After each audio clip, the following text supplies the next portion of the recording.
to the meeting, and thank you for your attendance this evening. It's our regular meeting. We meet on Thursday from 6 to 9 p.m. But I will not keep the colleagues from Armscor, the colleagues from Denel, as well as the Minister of Public Enterprises right until 9 o'clock. They will be excused as soon as they will be in a position to leave as soon as we have finished discussion on item number 3. On the presentation by Armscor and Denel on 1, the protection of sovereign technology intellectual property. Recording in progress. 2, commercialization or industrialization of the data measure systems and the impact on the SANDF. And 3, the capacity of Denel to continue existing service contracts with the South African Defence Force. After that, we'll then deal with the issue, the report on allegations that the SANDF soldiers deployed in Mozambique had food poisoning. The colleagues will recall that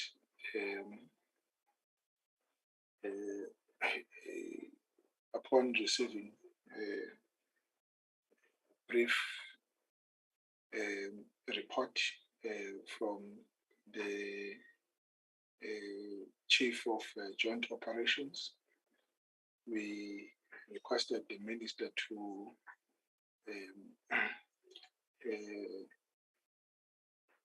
ask the ombuds to launch an investigation into this allegation. So we thought an independent body like an ombuds will give us an objective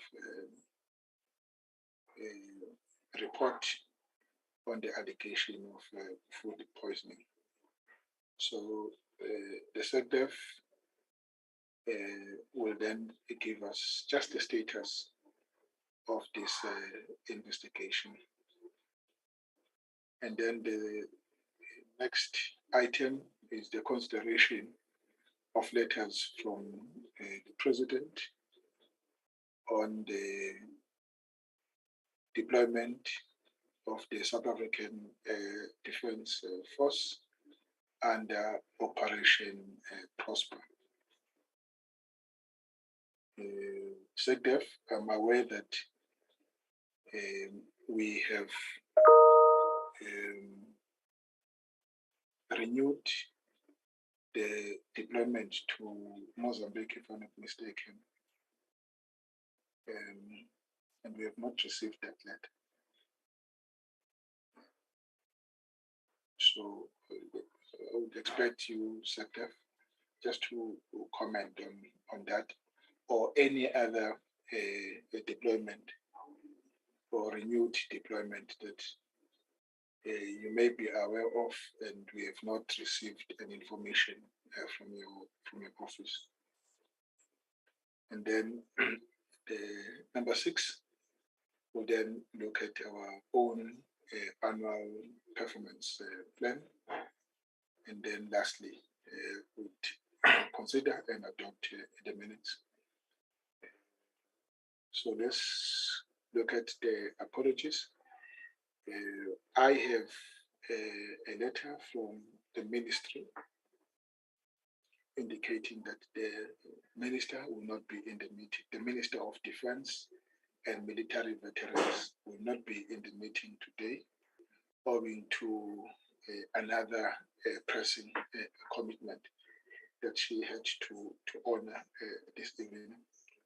However, she delegated the Secretary for Defense to lead the team and then introduce the issues for tonight.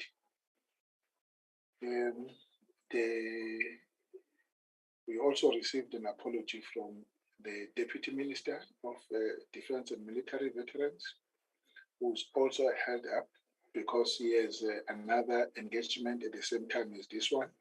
However, as soon as he is able to pull out of that engagement, he will then join this meeting. So we're expecting the Deputy Minister to join the meeting at any time as soon as he's able to do so. Those are the apologies, at least from me, arising from the information I've received from the Secretary for Defense. There may be further apologies, but I will recognize the Secretary for Defense when we get to the apologies on their side. Can we start the apologies of the committee? Nandipa, do you have any apology from the committee side? On the committee side? Good evening, Chair. Good evening to members and everyone present in the meeting. There's an apology from Ms. De Huase, who is currently attending another meeting. And then there's also an apology from Ms. Bartlett, who is still on the road, but will log in a bit later. Okay. Thank you, Chair. Those are the two apologies. But Ms. Bartlett will join the meeting later on. All right. I also received a call from the co-chair, Honorable Chabeleng. Is also driving, but he would be in the meeting. She had attended a SOPA, State of the Province address this morning, and then later the NSOP meeting, and then so he would be part of this meeting. But we understand the challenges when you are in a meeting, but you have to move from point A to point B. So there may be some connectivity challenges. So, okay, I thought I should note that. All right, so those are the apologies on the side of the committee. The SANDF, but before I come to you, SANDF, let me formally welcome the Minister of Public Enterprises, Honorable Gudan, to this meeting and thank him for honoring the meeting, not only by sending a delegation or in writing, but by being present in the meeting. It speaks to how he treats the matters that we are discussing today. The meetings have been, the issues have been in the media for a very long time. And so we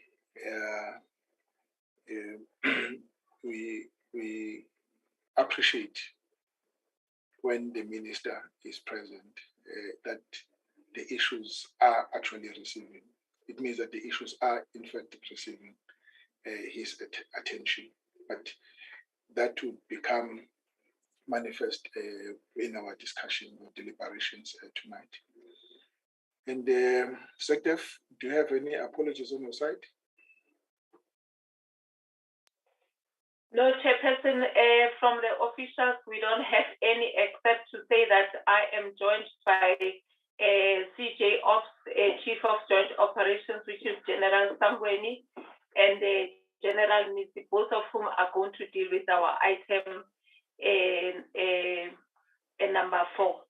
So those are the ones that are here with me, Chairperson. Otherwise, we don't have any other apologies from our side. Okay. No, thank you very much, SANDF. The delegation from Armscor is led by Advocate Mbada, the CEO, and it includes the Group Executive Acquisition and Supply Chain, Mr. Tefo, the Executive Manager Acquisition, Mr. David Grisser, and Group Executive Research and Development, Dr. Mkaza. And from the DPE, Department of Public Enterprises, as I said, the minister is in the meeting, and there's also is accompanying the minister is the Acting Director General, Ms. Molisane, and the Chief Director for Defense Entities, Mr. Bangani. And from the Denel itself, we have the Acting Group CEO, Mr. William Hlakwane, the Acting Group CFO, Ms. Tandega Sabela, and the Group Strategic and Corporate Finance Support, Mr. Sean Matthews.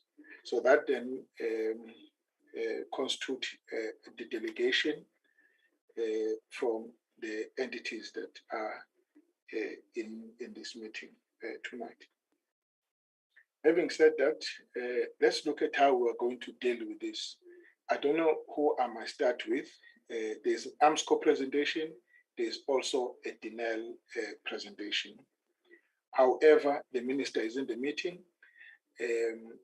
I will ask the minister just to give us his opening remarks, after which I will invite Armscor, it being the client of Denel, and then later Denel to deliver the presentation. And so the Armscor will be presentation will be preceded by the input from the SANDF. So it's going to be the minister, SANDF, Armscor, and then Denel in that order. Honorable Minister, welcome. I now provide the platform to you. Thank you very much, Chairperson, and once again, good evening to you. Good evening to members of your committee. Good evening to the SANDF and representatives of the SANDF and Armscor, and our board representative, Ms. CD Makhare Budi, who's supposed to be with us, and the management of Denel, who are largely in a Hollywood mode at the moment because they're also acting. I think the first point we need to make is that Denel was one of the institutions like Transnet and Eskom, and of course many others, that were directly impacted by state capture, that the commission of headed by the acting Chief Justice, Justice Zondo, has already presented a report on their findings in respect of Denel and the matters that need to be followed up. And clearly, one of the findings was that through VR laser and various other mechanisms, the intent of, let's call it the Gupta Alliance, has always been to steal as much intellectual property as possible. Secondly, divert as much cash as possible out of Denel, and that is why there was the attempt to create Denel Asia, and dismiss good people and good professionals in Denel and replace them with lackeys who would do the bidding of Mr. Issa and many others that were involved, including Daniel Mancha, who is named in the Zondo Commission's reports as well. So what we inherited in 2018 was already an organization that was broken, that was in serious trouble as far as delivering on contracts was concerned. And sometime between or before 2018 and perhaps a little bit thereafter, I can't put the finger on the right date, Chairperson. What we have had, in my view, although that seems to be contested by some, is a deliberate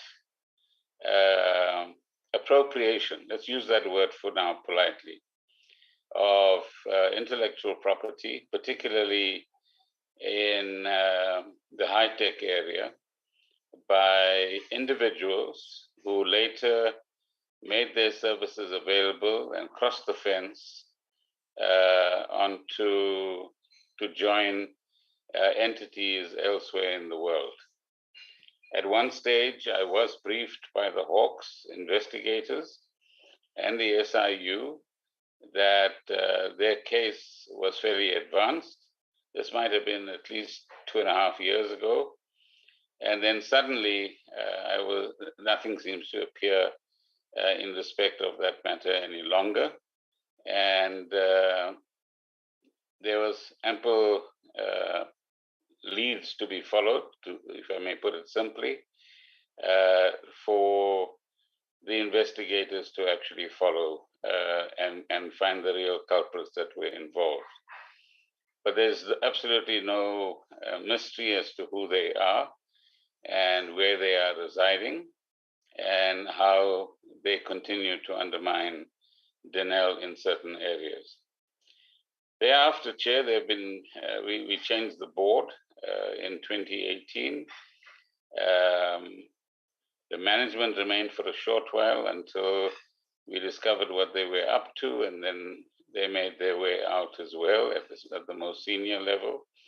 And interim management was put in place, but Denel continued its decline. There have been various discussions between the DG of our department and various people within the Armscor hierarchy in order to find a way in which we could secure funding for Denel during this period. Unfortunately, the DG is not well, so he can't be with us this evening. But I'm aware of the various discussions that have been held. We have also had blurring of roles during this period as well. And it's something that the Minister of Defense and I have said we will talk about when we get an opportunity to do so in the near future, so that we can understand the current status of Denel and also understand where we could take Denel to as we go to the future. There are certainly slightly better prospects today. Oddly enough, you have the meeting today, and the management can give you more details. But I believe today a High Court decision was made that funds that were held in a medical aid, let's call it trust for now, which were inaccessible to Denel, notwithstanding the fact that these were so-called surplus funds, the court decided that those funds can in fact be accessed, provided, as I'm informed, that the welfare and well-being of those members that are still left in the medical aid trust, or whatever it's called, are provided for. And perhaps Mr. Shlokwane can give you the number, but I was told it is just short of R1 billion.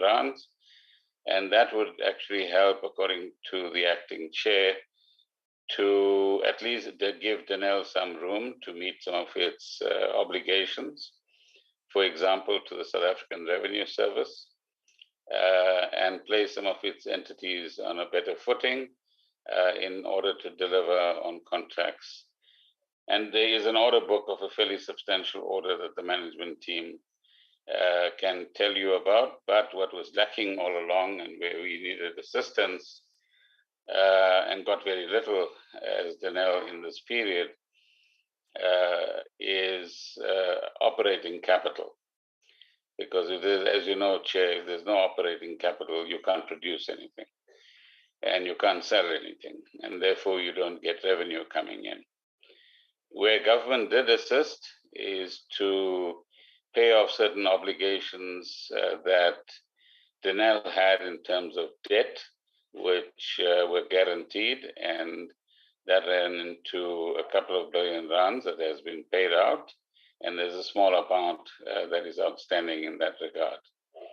So we might well be at the beginning of a process or period during which Denel can find its feet again, and we have an interim chair and board that is very committed to making Denel work, and I have a very high regard for the fact that through thick and thin, these few members of the board have stuck it out under the guidance of the interim chair, Ms. Gloria Sarobe,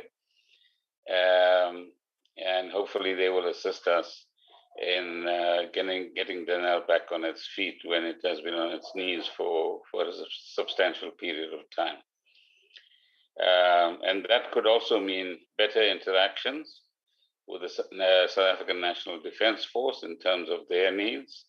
But we're going to need some agility and flexibility in how we fashion Denel as we go forward, based on what I have actually told you.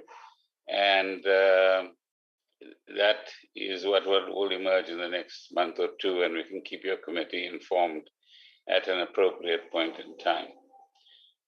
One of the issues that has been brought into sharp feature at the moment is that although we are aware as a government and the wider public that there was this phenomenon of state capture, corruption, and mismanagement within Denel, but I'm sure it's in many other entities as well, we actually have not set aside money that would enable us to get important institutions to recover from the period of state capture. Essentially, they've had to pull themselves up by their own bootstraps and continue to operate, try to make the adjustments that are necessary in their business models and in their operating environments, and ensure that they can reach some kind of equilibrium. In some cases, we are beginning to get there. In other cases, like Eskom, where you have a 400 billion rand debt that is still outstanding that the Minister of Finance referred to during his budget, we still have to do a lot more work, technically speaking, in terms of how Eskom is helped with that particular debt burden. So I thought I'll just paint the broad picture, Chair, for you in terms of where Denel comes from,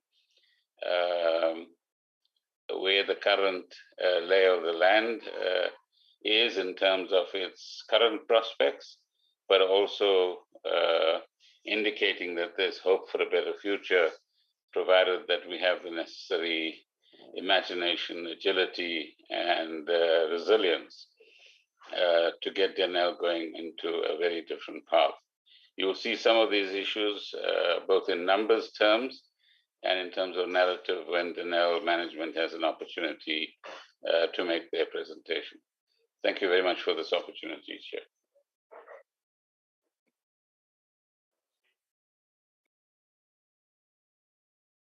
You're muted, Chair. Thank you very much. Thank you very much, Minister. Thank you very much, Minister, for the presentation. And you say there's a hope for a better future. And you are assuring us that it's still possible for Denel to get on its feet again.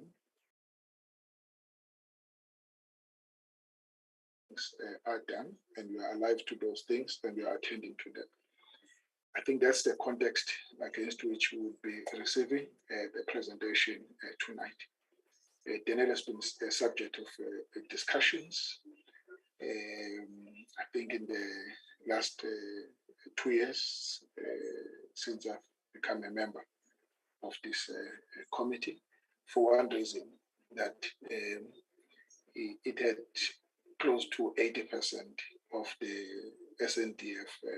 I mean, it's 80% of the order book it comes from it's the SANDF.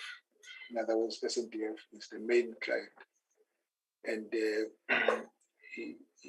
if it goes down, so is if Denel goes down, so is the defense industry, so is the SANDF. So that's basically the context in which we are engaging in this discussion.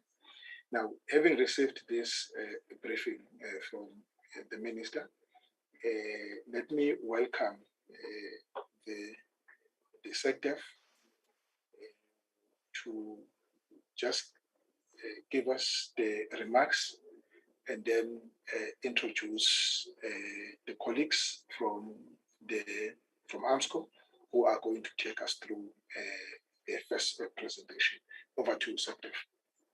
Chairperson, if I may just ask you, questions to the minister, must we hold it on until afterwards, or can we ask him now a question based on what is conveyed to us? Yes, no, let's take the questions after we've listened to all the presentation. Okay. In that way, Mr. Marais, there will be questions to the minister, questions to Armscor, and questions to Denel. And we then expect them to fill the answers in that order as well. Are you happy with that approach? Yes, no problem, sir. Thank you so much, Mr. Marais. All right, SANDF, over to you. Chairperson, thank you very much, and good evening, Minister Gordon. Chair, I think that I agree with the sentiments that have been expressed by Minister Gordon, and to say that for us as DOD, we do have our concerns, and it will help if we found a solution. And I think also one could not overemphasize the need for us to work together with our colleagues from the Department of Public Enterprise. Simply, Chairperson, from a point of view that we have already put in quite a lot of money as defense into projects, multi-year projects that are being worked on by Denel. And if you take, for instance, the Wolf Easter, which is within their land system space, we have put already about 7.6 billion. And we're still at the first stage, which is your design and development. So, and those are some of the things that we need to look at to say then, what do we do? Because at this point in time, we don't have anything that we can show for it. And already we get asked by the AG to say, what are we going to be doing to deal with all these things?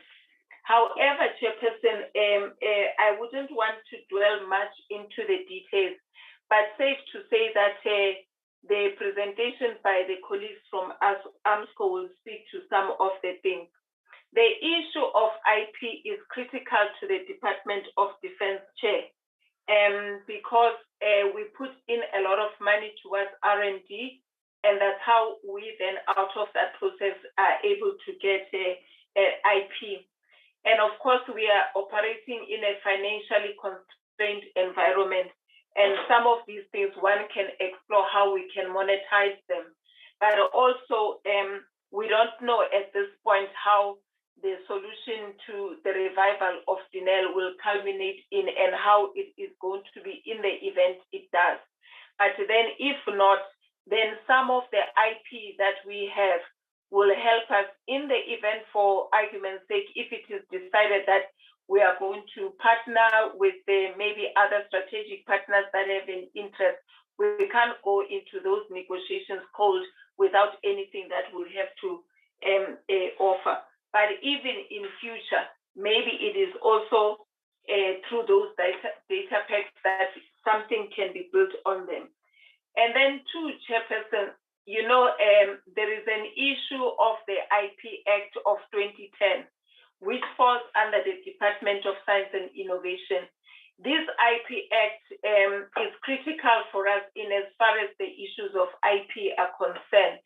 But the presentation will also talk to that, because they do the dairies for us, development, evaluation, research for us as a department on all our arms of services. Now, the Act basically says that we can put money also in research and development through CSIR, but we cannot lay claim to the IP that will be born out of that process. So it means that we can't monetize it, and yet we would have put the money in there. So there are some of the issues that need to be looked at, and how also just generally as we move forward, how can we look at the exploitation of IP just to try and augment our budget. Chairperson, the fact of the matter, and I think it's going to reflect in the presentation that Armscor is going to make, is that, for instance, some of the challenges that are faced by Denel, even from the service contract point of view, their execution, there are things that, for instance, if you look at our dynamics, our measures, and also the commercialization of aid data, they become very critical for us. And I think it's important that we deal with those because we know where we need to utilize them.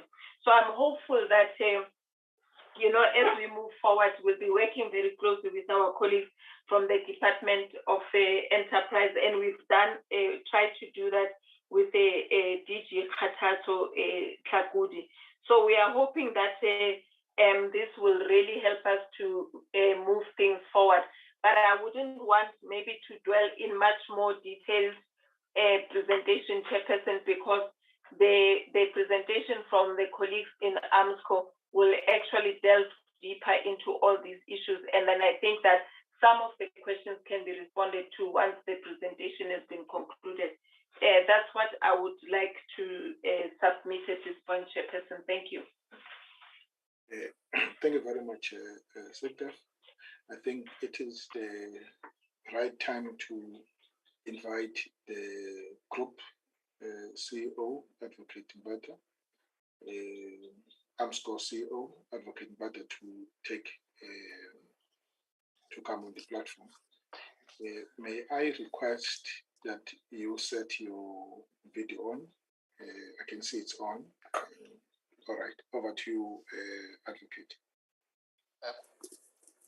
Good evening, Chair, members of the Joint Standing Committee on Defense, Minister, SANDF, colleagues from both from Denel and the DOD. Chair, our presentation is in three parts.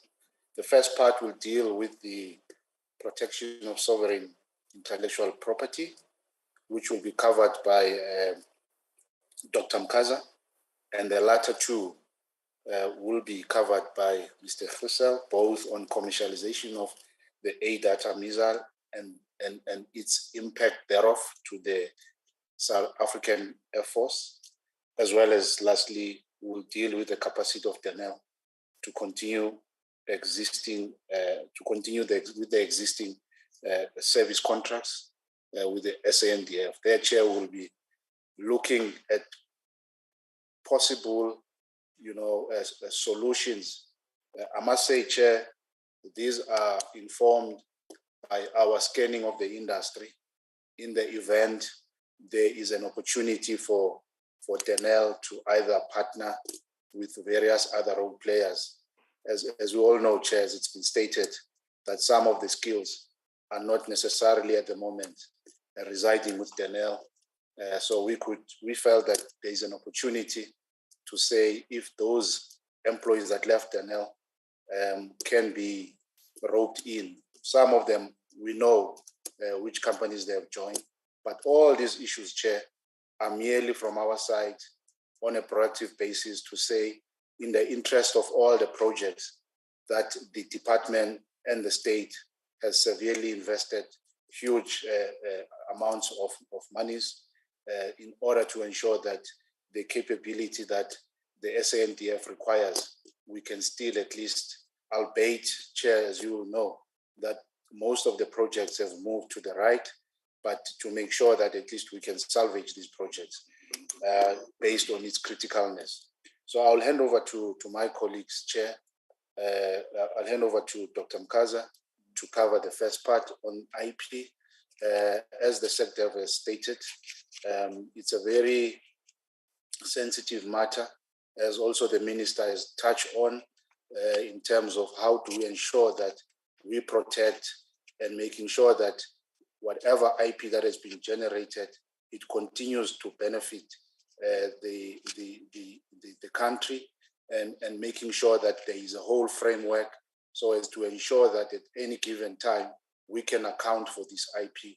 I must say, Chair, even the Auditor General is currently auditing us in terms of how we are managing this asset. So it becomes quite critical. And over the years, Chair, over the last, I would say, 5 years, we had realized that we have a real, weakness, and making sure that we needed to tighten the management of IP.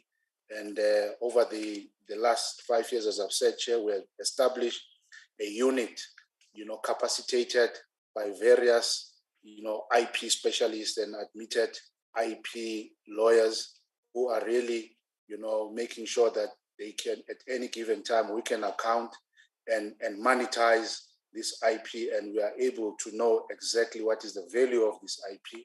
And of course, Chair, like IP, like any other, intellectual, capital, it is important at any given time we are able to build on the existing, because it can quickly become obsolete if you don't catch up and keep abreast with the technological developments. So we, from time to time, we will invite the industry to make sure that they can participate in the further development, further improvement of this IP.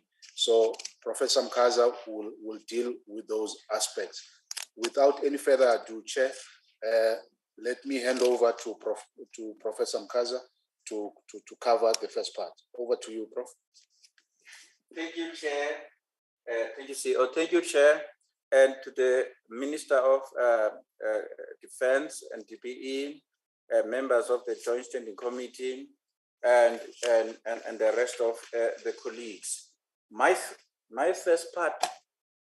first part for me, Chair, is to just explain the IP governance process and how we go about on matters relating to IP protection, and why we generate IP, and also how we go about the approvals and the consideration we give when we generate that IP.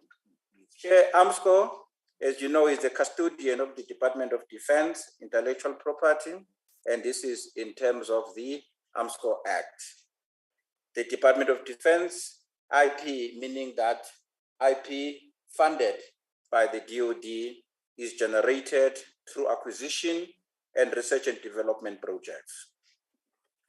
And all of it is developed for sovereign and strategic reasons which are key to national security.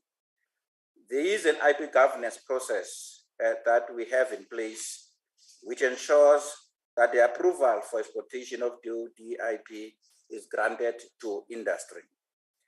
In doing so, we give due consideration to ensure that no entity is allowed to exploit the sovereign IP.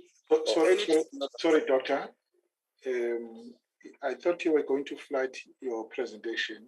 Are you going to do it that yes, side? They are doing so, Chair. Yeah. Can they give us permission to? They said, the host has disabled participant screen sharing. We are unable the host has disabled the sharing. Can you enable the sharing, host? Okay, sorry, I've done so, Chair. You have done so. All right. I must improve. Okay, I can see it coming online. All right. Thank you very much. My apologies, Doc. I'm back to you.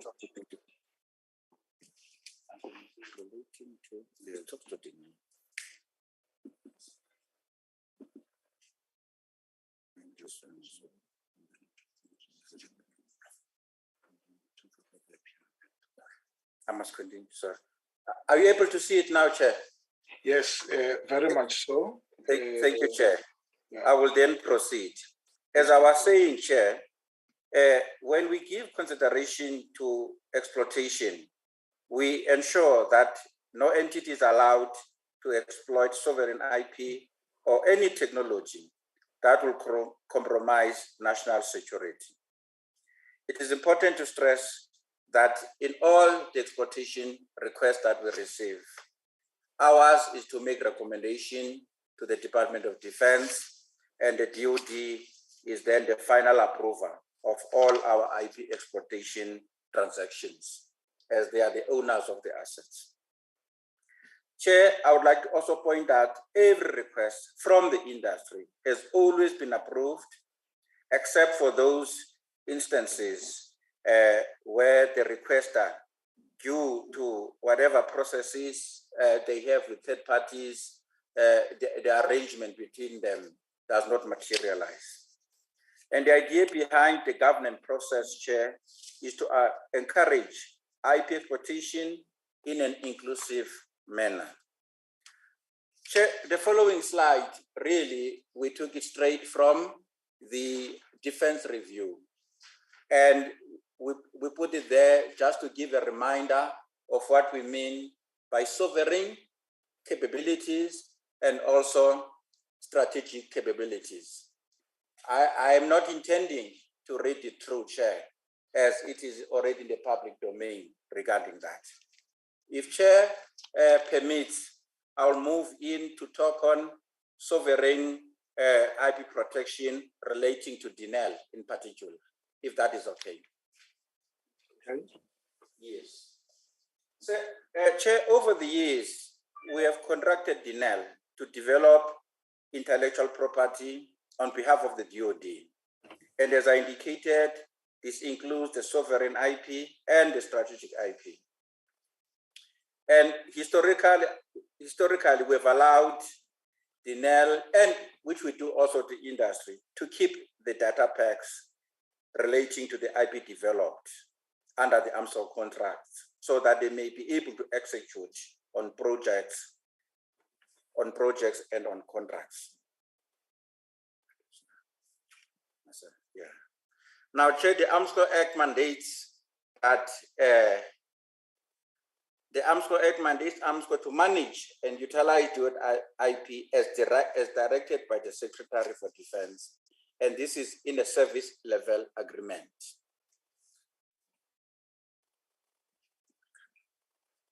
Now, we have an issue now, Chair. I just wanted to put that aside. We have an issue now, as the Secretary for Defense has indicated, with the IPR Act.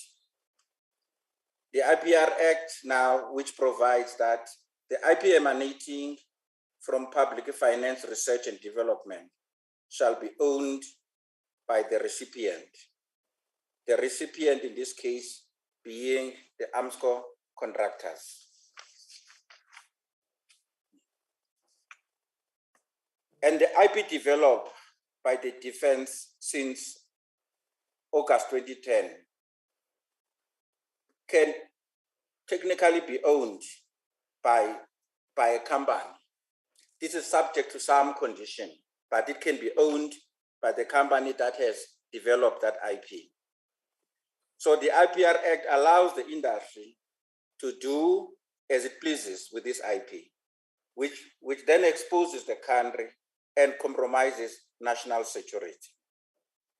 And this challenge from the IPR Act allows loss of control of all defense IP by the DoD, as most of that IP was upgraded after the Act came into effect in 2010. And most of the IP developed before the Act has now been obsolete.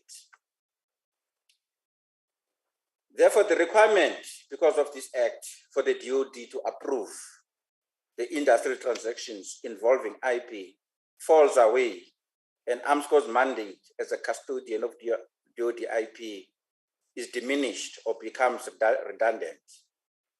And this then divests the DoD of its strategic independence and sovereign capabilities and compromises national security.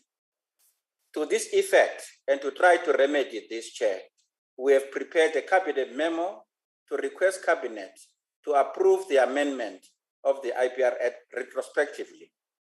We have shared the cabinet memo with the Secretary for Defense. And that's what I would want to highlight, Chair, regarding the challenges emanating from the implementation of the IPR Act. Thank you, Chair. Thank you very much. Can we then move to the second aspect of the presentation, commercialization of the aid data missile and the impact on the South African Air Force? Chair, Minister, Secretary for Defense, and members of the Standing Committee. I will present the... You are too soft. You are too soft.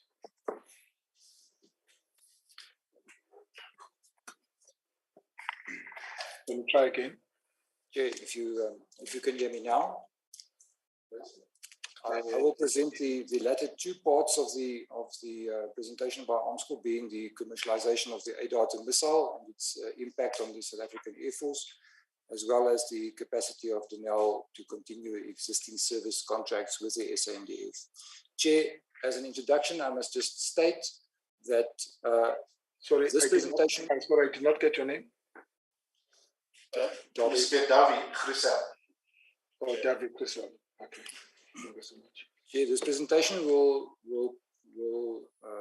present the situation at Denel from an Armscor perspective and from the experience that we have at the moment as the entity that contracts, amongst others, Denel to provide services and products to the South African National Defence Force and the Department of Defence. Chair, if I may start then with the issue of the commercialization of the ADARTA.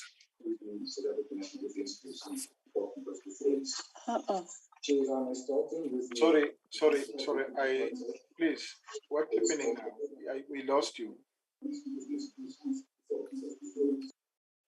Chair, if you can hear me, I will start with the issue of the commercialization of the ADARTA missile and its impact on the South African Air Force. As a background, the ADARTA missile that was developed by Denel is a fifth generation air-to-air missile, which was developed under Project Asahai, co-funded by the... Yeah, there's so much of background noise, Chair. Yes, there's a competing noise in the background. I'm looking at the thing to check who this person is. Can you all switch off your mic, please?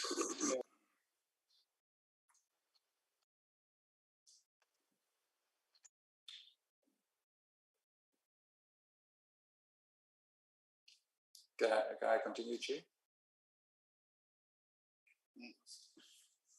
Okay, Chair. The ADARTA missile, which is the missile which is intended to be used by the South African Air Force on the Gripen aircraft, was developed under Project Asahai, was co-funded by the Brazilian Air Force.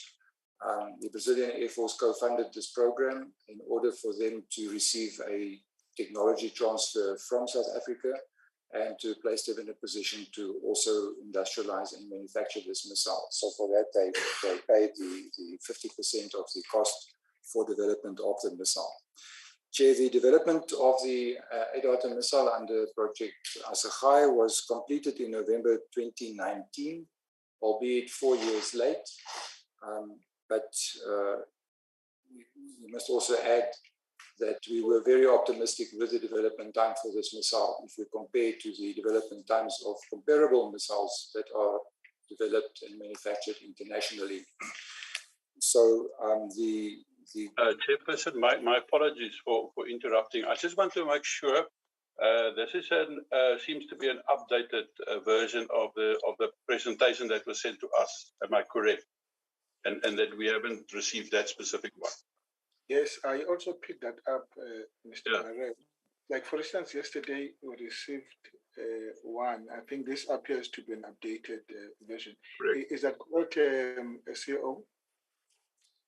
Yeah, this is definitely, because if you go to the previous page, if you just look at the contract execution status, it certainly, I mean, our one says 8 times practice and 8 training missiles, and this one refers to 16. So quite a vast difference. And maybe if we can just have clarity on that, and then we haven't got this copy. Chair, if I may respond, yes, we did make some slight updates to the presentation to sanitize it to some extent.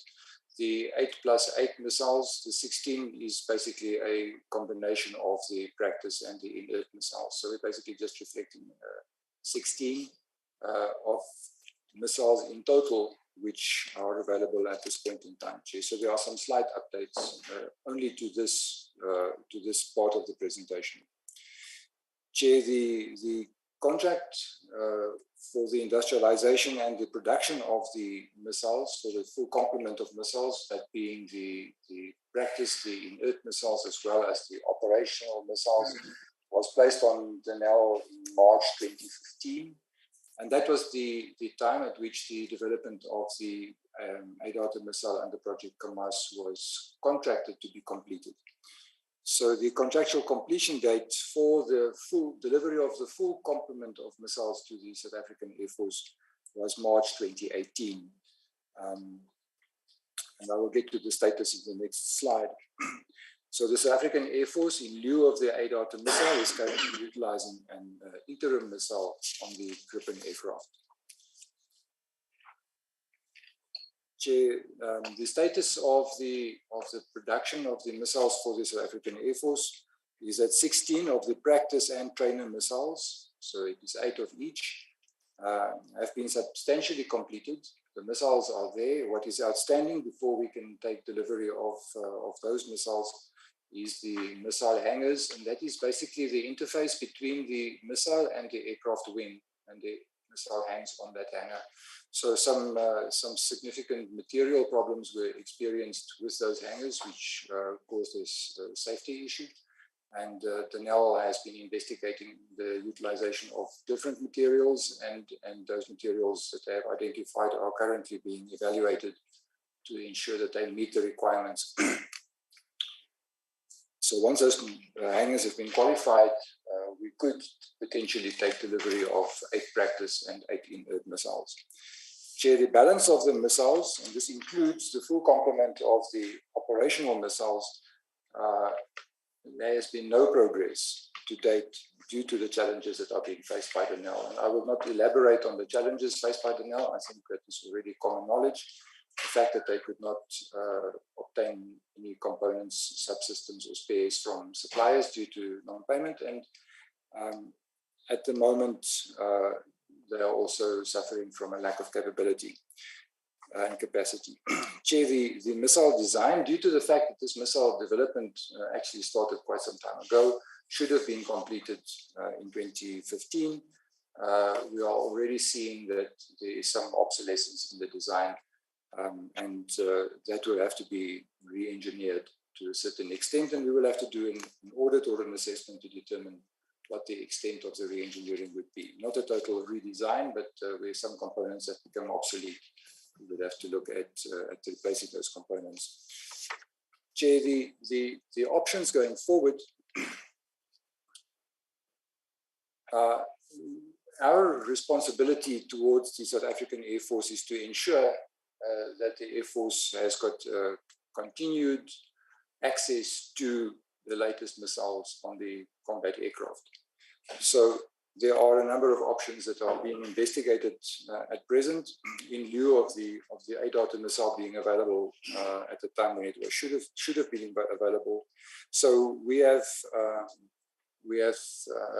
successfully managed to negotiate a further 2-year life extension on the interim missile, which is being used on the Gripen. That will buy us some time. Chair, the option, as we see it, available to us in order to get some traction on the production or completion of the industrialization and production of the ADATA missile, is to partner with other local entities with the emphasis on local to assist with the completion and the production of the ADATA missile.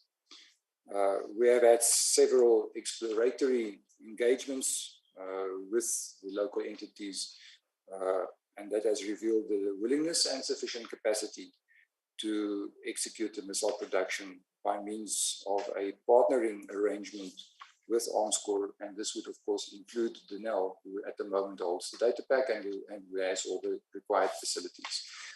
Chair, and this from Armscor's perspective is something that we would need to do as Denel Dynamics, who's the contractor for the ADATA missile, has suffered significant loss of capacity in the development and production capability to such an extent that there has been no progress in the production of these missiles for quite some time.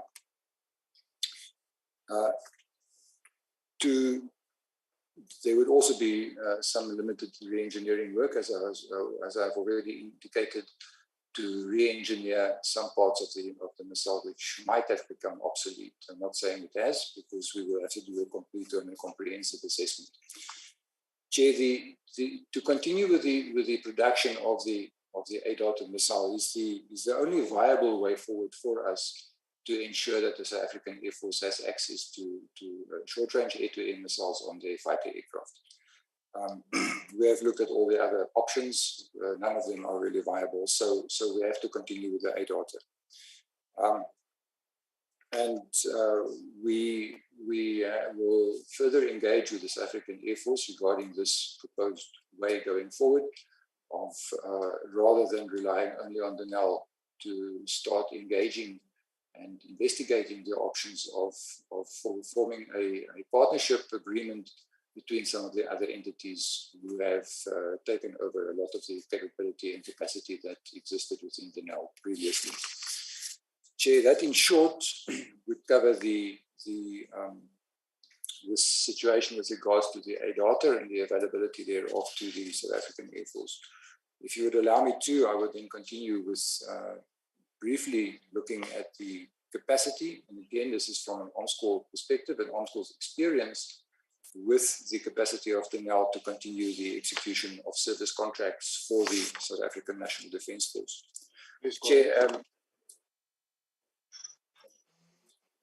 Chair, we have all heard over quite some time of the financial challenges which Denel is facing.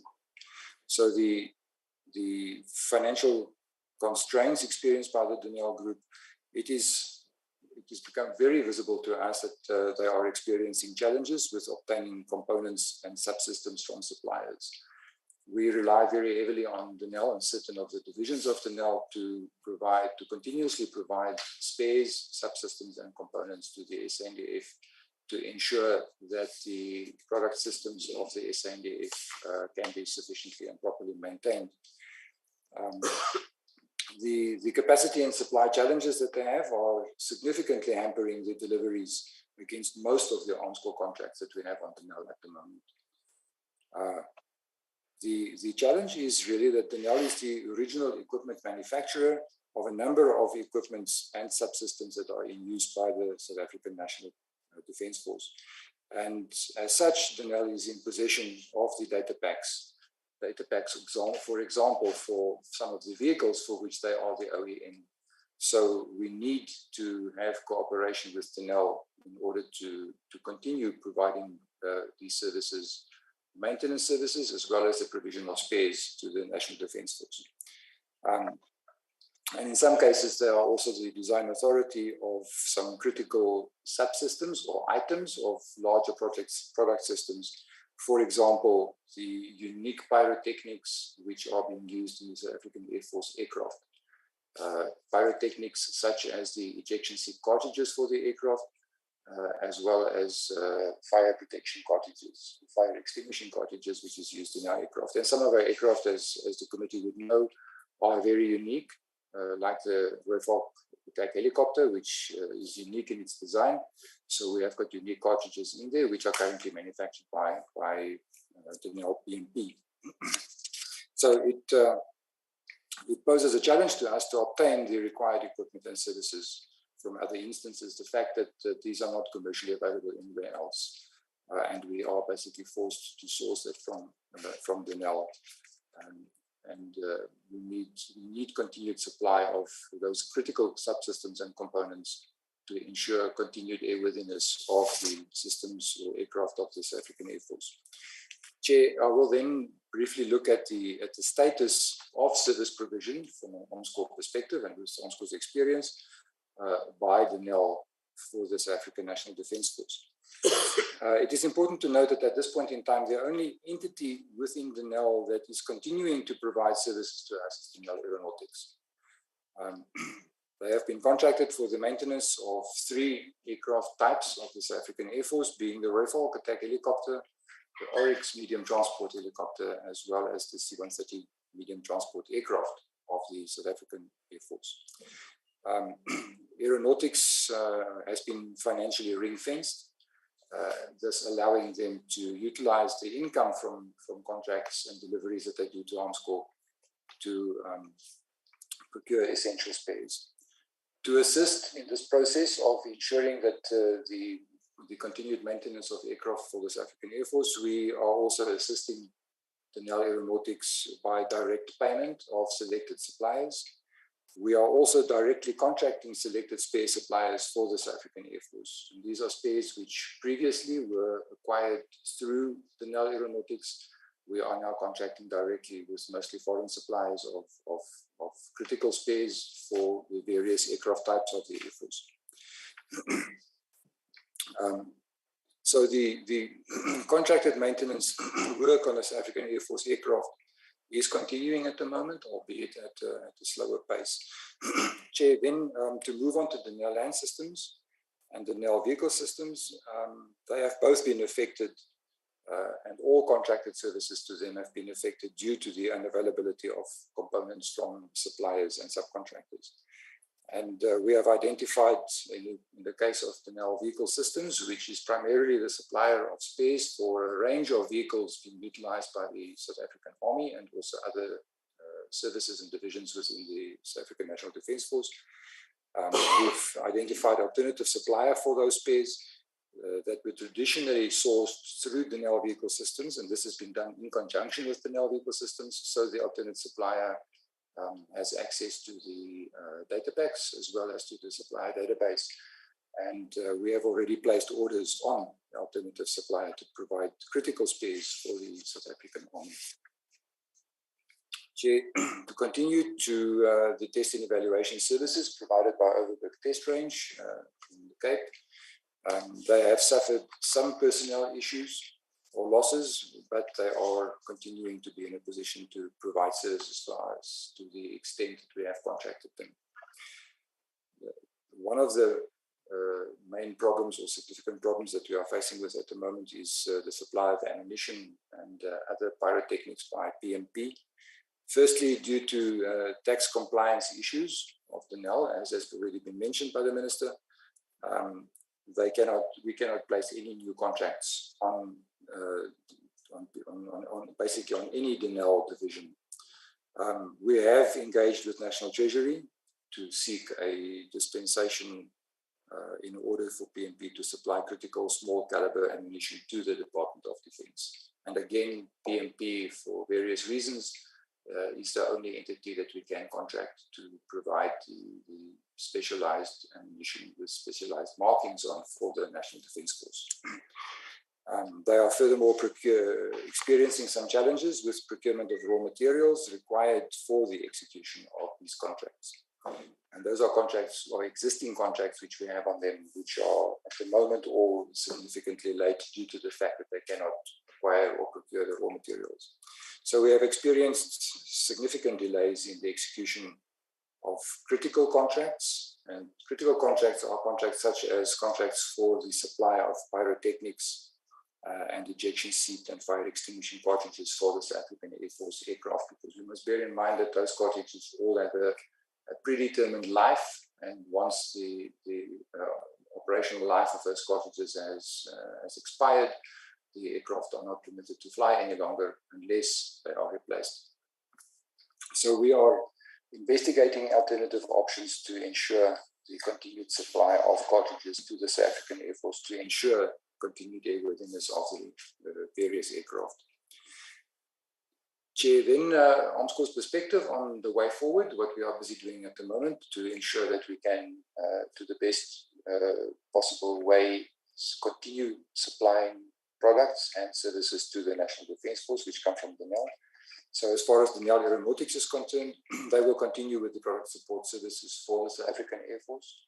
We will continue to assist with direct payment of selected critical suppliers and with the direct procurement of selected spares for the South African Air Force. And the fact that Denel Aeronautics has been ring-fenced should reduce the outflow of critical personnel within that division. As far as Denel Vehicle Systems is concerned, we will continue with the utilization of alternate supply of critical spares until such time as Denel Vehicle Systems is in a position to be able to supply that directly to us and to be able to source all the required spares from the various suppliers. With regards to Denel Land Systems, we will continue to engage with potential alternate suppliers of spares and services, which was traditionally sourced from Denel Land Systems. And I must just mention, Chair, that in all of these cases, it is absolutely imperative for us to be able to get access to all the latest data packs for all those equipments in order to identify and properly identify the spares which are required. With regards to PMP, Armscor is investigating options or mechanisms to assist PMP with the procurement of raw materials to facilitate the continued production of munitions for the South African National Defence Force. So we have had several engagements with National Treasury for a temporary waiver or some dispensation which would allow us to place contracts on Denel, the broader Denel, but more specifically also in this case PMP. Thank you, Chair. All right. Thank you very much, Mr. Krisa, for the presentation. Okay, before I open it up for discussion, let's take the presentation from Denel. Once we are done, the minister would come back, maybe just to wind up the presentation on the side of the Denel before I open it up for discussion. All right, Denel.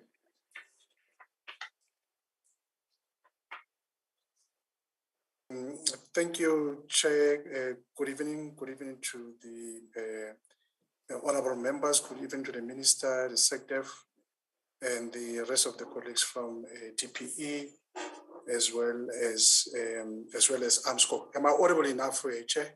Yes, you are, sir. Okay, thank you very much. So Chair, we'll cover the similar arrangement in terms of presentation. We'll cover the IP protection. This is part of the process that Denel undertakes to protect the IP which is within our hands, and we'll also talk about the A data, and we'll give you a bit of a brief in terms of our capacity and capability. Chair, the IP protection is of critical importance to us as we value the severity of the effects of security with regards to IP. Armscor, as it has been alluded to by the Armscor Act, we do comply with it in full in terms of the regulations thereof.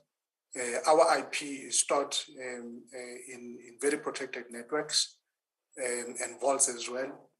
And the access of it, Chair, is very controlled. It's too much controlled in such a way that there are different levels of approval to access this particular IP. We also assess our own ICT in terms of security. We do this on a regular basis. There are people that have access to the IP from the program management. These are the engineers, the technicians, and the project managers to can be able to execute this. So they do have those level of approvals to can be able to access this IP, not in a whole chair. It's only aspect of the IP that is accessed. So if you have an access, we don't give you the full access of everything in terms of the design. It's only for a portion of what you're looking for, and you also have to state reasons as to why do you want to access it. And it is in both the native and the PDF files, which is the database, that we give access in a similar manner. And of course, yes, there is an IP security policy that we have developed in Denel that we have asked, our employees to adhere to. And this IP chair is audited by Armscor on a regular basis. We do allow Armscor to come on board and audit this IP, which is at our disposal. With regards to the risk chair, there have been allegations of the IP that were stolen, and this matter had been, ventilated with Armscor. There were investigations that were done. Currently, we have an executive who has been dismissed in December of last year after his case internally had been concluded with regards to the stolen IP. This matter has been held by SIU. They will continue to litigate against the said member as well as the other parties that may have received this particular IP. It is important to note, Chair and members, that we had opened the case of theft of IP last year. And this is in a whole of Denel, not specifically to the ones where there was a breach. We tried to look holistically for the IP that might have been stolen without our knowledge within Denel. So all of these cases have been investigated by SIU, will fall under the same case. Chair, it is important to note that in as much as we do issue IP and data packs, or data packs, not IP, the data packs to the larger industry in terms of delivery, you will know that Denel, there's certain aspects of work that we do internally in Denel, and we partner with the rest of the industry to deliver a particular program. So we do give these data packs, but these are specific data packs for a specific outcome that we need from a specific supplier, because they will have been qualified to do such, and then we'll give them the data packs for them to be able to produce for us. And I think it has become a problematic for us in that once it lands in the public domain, it's very difficult to actually manage. But we do have those strict measures wherein the data packs as they are given, it is very limited to a particular aspect of the entire design that will issue out to different members of the industry. So that is one thing that we really need to take care of, Chair, going forward. And of course, yes, the intervals in terms of the conducting the vulnerability test in terms of the IP. We have tasked this SAA to assist with us on that. The matter is still ongoing as our liquidity situation doesn't allow us to be able to pay for some of the services. And of course, yes, we have to strengthen those conditions of employment regarding the protection of IP. You will know, Chair, that the IP has many aspects. This is intrinsic IP. We call it intrinsic IP because it lies in the people's head. These are the people that have been trained, for example, to develop a missile for 20, 30 years. They have this knowledge in their heads. We have tried through the new contracts now, which is the new employment contract, to enact clause of restraints of trade with regards to the employees that join the business in such a way that when they leave at any point in time, they are barred from working for similar companies in which we operate. So these are some of the interventions, Chair, that we are taking, that we are now reviving our own policies internally to deal with these particular aspects of this intrinsic IP that lies in those people's heads. Because once they leave, they can go and how will I say, redo what they have been doing in Denel, for example, elsewhere. and they are on their own, they have a free will to do so. So it is within these policies that we want to make sure that they don't have that free will and they're closely guarded going forward.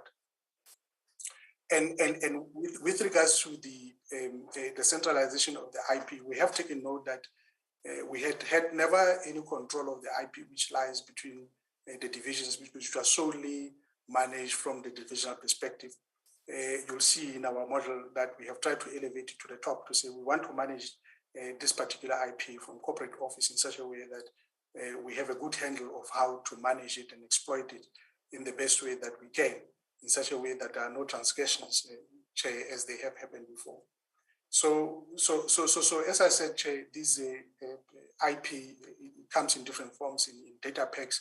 As we have seen, we store it like that in data packs. We store it in native format.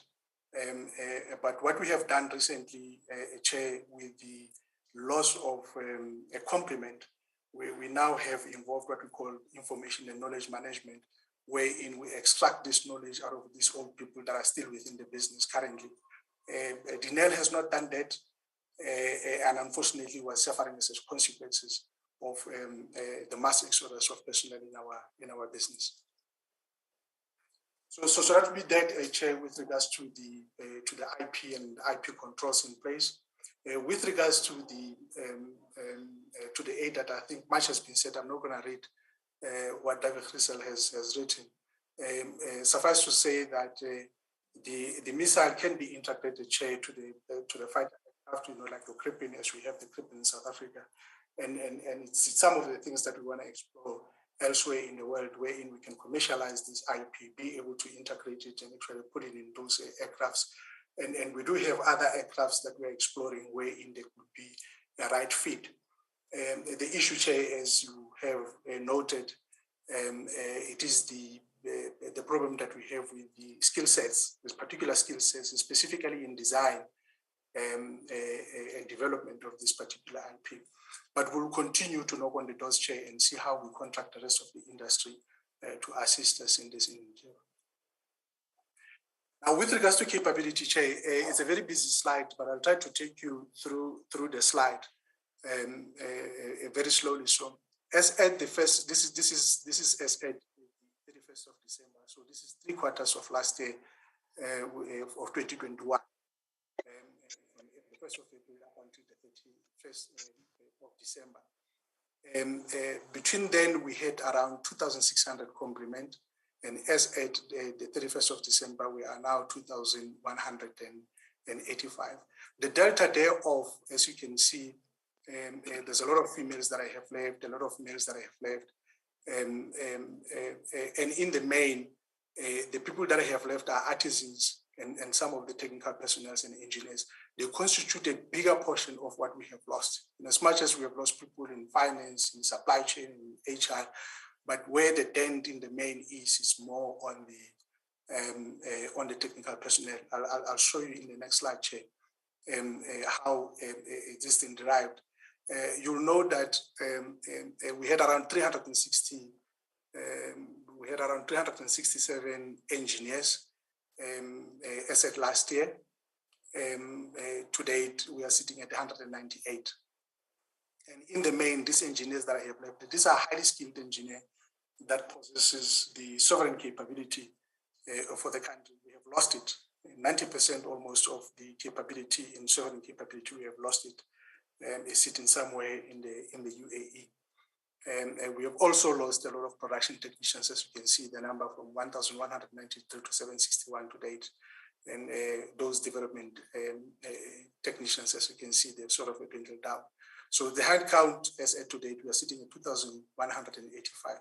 So, but in the main chain, the losses are more on the technical people that I have left at the business. This is what paralyzed Denel to be where it is today. So if you look at the different divisions, Chair, we have about 28 engineers in aeronautics. You have 82 development technicians and engineers and production technicians with a complement of around 249. This is only technical staff. We're not talking about support staff. It's only technical staff. In dynamics, Dynamics is about 145. And if you look at Dynamics, Dynamics has lost close to 600 personnel. 400 of them will have been engineers, and those are highly skilled engineers that we have lost in Denel Dynamics. This is our missile business, Chair. Like I said, the missile business is our sovereign capability. We almost lost everybody in there. There's only 56 engineers that are left, around 78 of design and development. These are just technicians and production technicians in this regard. I'll look at the critical ones. If you look at DLS as well, we still got a good complement of engineers and in DLS. This is land system, Chair, where the Hofester or the Beja project is housed. And we still got some of the development technicians and production technicians with a complement of around 161. So in total, Chair, the technical complement that we have across all the divisions is about 1,199. PNP at 403 is mainly, as you can see, production technicians. It's production based, that's where we do our ammunition. So this is basically, Chair, the complement or the capability that we have in the business currently. I must say some of the sentiments that have been shared by David Fisher in his presentation are true, Chair, in that we are unable in the main to execute some of the programs. Not only all of them, specifically in Denel Dynamics. I'll say specifically in Denel Dynamics because they have lost almost everyone. And some of the interventions from Armscor that we truly appreciate in trying to assist us in terms of paying for suppliers and assist us in getting some of those people that have left the business back into completing some of the programs that are important to the DoD. And we applaud them for that, Chair. So it is in Dynamics, which is really paralyzed to the core. And it used to be the darling of Denel. I mean, Denel used to embrace Denel Dynamics because of its highly skilled personnel that are working there.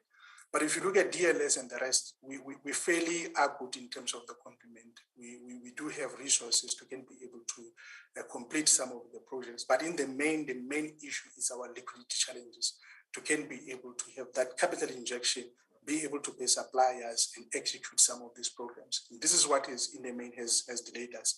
If you go back and you look at the A data as David has presented, it was qualified, Chair, in 2019. And in 2019, January, we almost lost on that particular missile, we almost lost all the complement.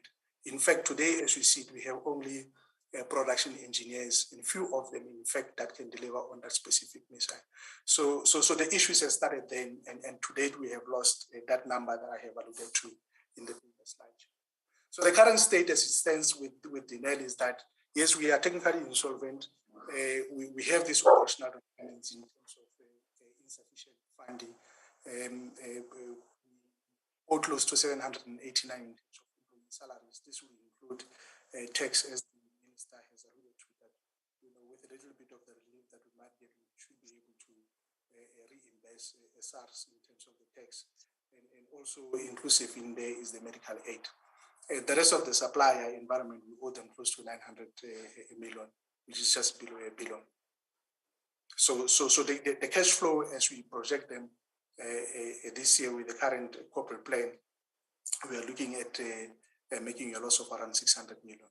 So the current status, it has been alluded to again in Armscor presentation, Chair, is our status which is non-compliant, and we have converged with Armscor and asked their assistance to apply, with the National Treasury so that we are able to trade with them, and as well as SARS, and they have come forth in assisting us in this regard.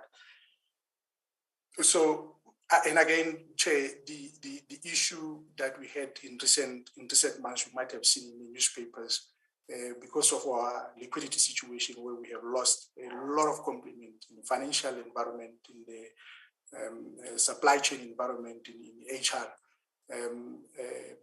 We were not able to complete our Fs for 2021, and hence the JAC decided to suspend our listing in this regard. It's just solely on the basis that we could not produce the Fs in time. So yes, indeed, the uncertainty on Denel and its future state, it has worried a lot of customers out there. and even possible international clients are worried. There is about 36 billion of a pipeline in the rest of the world, both in the Middle East as well as in the Asian market, that we are unable to access because of our liquidity situation. So that liquidity still compounds us in getting more orders as our balance sheet is negative. So going forward, again, if you look at the legal matters that we have at hand, you'll know that last year there was a liquidation application by SAP that we made payment arrangements with them to be able to pay them. This is associated with the Hoefester program. SAP had been the main contractor in the Hoefester program, and unfortunately, due to the stoppages or the suspension of the main contract, which was Patria at the time in 2018, the project has been stalled till to date as a result of that. So although we do have some resources to be able to complete, we have not been able to move forward. Some of the technical issues are still needs to be resolved between Armscor and DOD on whether we should move forward or not move forward with the program. So that's where SAP is sitting. So the non-payment of salaries has really impacted us negatively, Chair, in that there's a lot of employees that are taking us to court in their own personal capacity to get their salaries, from us. And we hope with this arrangement that we now have, that Minister has alluded to earlier on, that will be able to service this particular interest. So in the main, the same suppliers are still taking the same route that SAP will have taken, and we have tried our best to contain them and have these payment arrangements that we've been honoring in the last year. So Chair, moving forward, we have developed a strategy that we presented to the Minister last year in June and approved by him, in that with all of these challenges that we are having, which is liquidity, ability to pay salaries, the management of IP, resources that I have left, we thought it was prudent for us to be able to not reduce the size of the company, but reduce the number of divisions that we have. We have 7 divisions at the moment. We want to go to 2 divisions, which is maintenance and engineering, and purely because we want to reduce the redundancies and overheads that we normally incur in our environment. And of course, yes, like I said, as you can see, the Denel SOC holding company concept will be holding this IP at that level, so that it's better managed at the corporate level. This is the reason why we have a model like this. And of course, yes, there are benefits, Chair, that are written in terms of the streamlining of the business, getting economies of scale and so forth. And also, Chair, in the main, if you look at engineering, specifically engineering, is that with the loss of complement that we have in Denel Dynamics and some in other divisions, we should be able to converge all the engineers under one roof and be able to be trained, some of them that are already in the business, to be trained to do some work that we have. So they will be able to read database, they will be able to get access to these native files for them to be able to understand and learn on how to redesign and design some of the capabilities or sovereign capabilities that we have lost, including the missiles and so forth. So it is for that reason, Chair, that we have developed this particular strategy to deal with our cost base, to restructure our balance sheet, to deal with these overheads and be able to streamline the business and be focused. And what has been shared by Armscor in terms of partnering, it is for this particular model that we say we want to build a foundation where we have what we call smart partnering with the rest of the industry. We have been doing it, Chair. Not Denel will produce a complete set, for example, of a particular product. It will be the rest of the industry that is involved in doing that. So we wanna develop that more way, and we partner with them. We have a lot of resources, Chair, that are sitting in our books that you normally use them once or twice in a year. I mean, you can take a test flight engineer that will wait for the aircraft to be completed in terms of maintenance for him to be able to test it. So it will take 4 months, 5 months. So that person won't be busy between that time. So hence we have the strategy wherein we see some of the skill sets that we have, they could be utilized elsewhere in the business. And of course, yes, there will be service level agreements between the two new business units in order for these two can be able to operate optimally. And that will be my story for tonight. Thank you.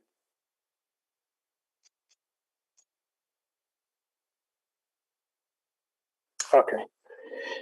Thank you very much for the presentation. Elaborate and also informative. All right. So, Minister, if you just to wind up the presentation. Thank you. Now, I just want to re-emphasize, Chair and members, that Denel is and has been an important part of the sovereign capacity that all of us are referring to. And it's important, as I pointed out earlier, to put it back on its feet, not necessarily in its old and expensive form, but in a lot more lean way, focused on the right areas and with some cash in its pocket to do the things that it needs to do. I think there's a greater possibility of executing some of the ideas that the acting CEO has put across. And as he pointed out, there's lots of orders available. If we could just sort out the liquidity problem on the one hand, and correctly re-attract the skills, which is the same in many of the other SOEs as well.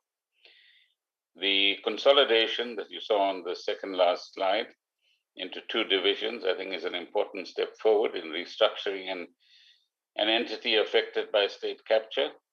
It's important to reduce the costs. It's important to equally find partners within government itself so that this entity can move on to a new phase in its life, so to speak, whilst taking into account some of the needs that the Defense Force has, but also do some creative and smart partnering outside. So these are the matters, Chair, that over the next month or 6 weeks, we as a department will be engaging with the board on, now that we have a little bit of cash.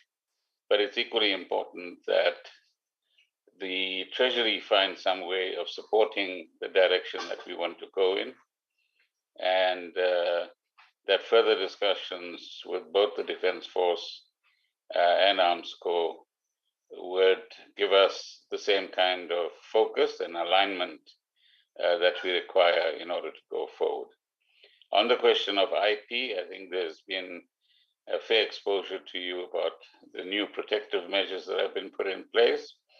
But there's no doubt that Denel was a prize target of many people concerned, both those who engage in malfeasance within South Africa and those who benefited from that elsewhere in the world. So we've now got to, it's like a punch-drunk organization or a broken house that still has its basic pillars in place, but a lot of work has to be done to renovate it and make it habitable again. And that's where we stand. Thank you, Chair. Thank you very much, Minister. All right, colleagues, we have heard it from Armscor, Denel, SANDF, and the Minister on the state of the facilities that we asked them to address us on. I now open the floor for questions and comments. Colleagues, I'm looking on the side. My hand is up, sir. Your hand is up. Oh, man. Okay. I don't. Oh, yes, I can see it. All right. No, let me just take down the hands. You tell me you didn't expect me to ask a question? No, not really. All right. So I have two hands already. Is it so? It's Mare and Raider. All right. Let me take these two hands for now. Yeah, Mr. Mare and Mr. Raider in that order. Thank you very much, Chair. Thank you, Minister, and to Denel and to Armscor as well. I want to address my first questions to the Minister based on his briefing that he gave us, but also in terms of what we have heard. Minister, I think if you had listened very carefully to both Denel and Armscor, it is two quite different opinions on the same matter, quite opposing as well to a large extent. If you hear what the Armscor has said and the frustrations and what they have started to do in terms of the A data, whereas Denel is still talking exclusive use of that and ownership. So that in itself tells me that there's a major problem and a challenge. If the SANDF is their major client, and if the chairperson is right that 80% of the order book is for the SANDF,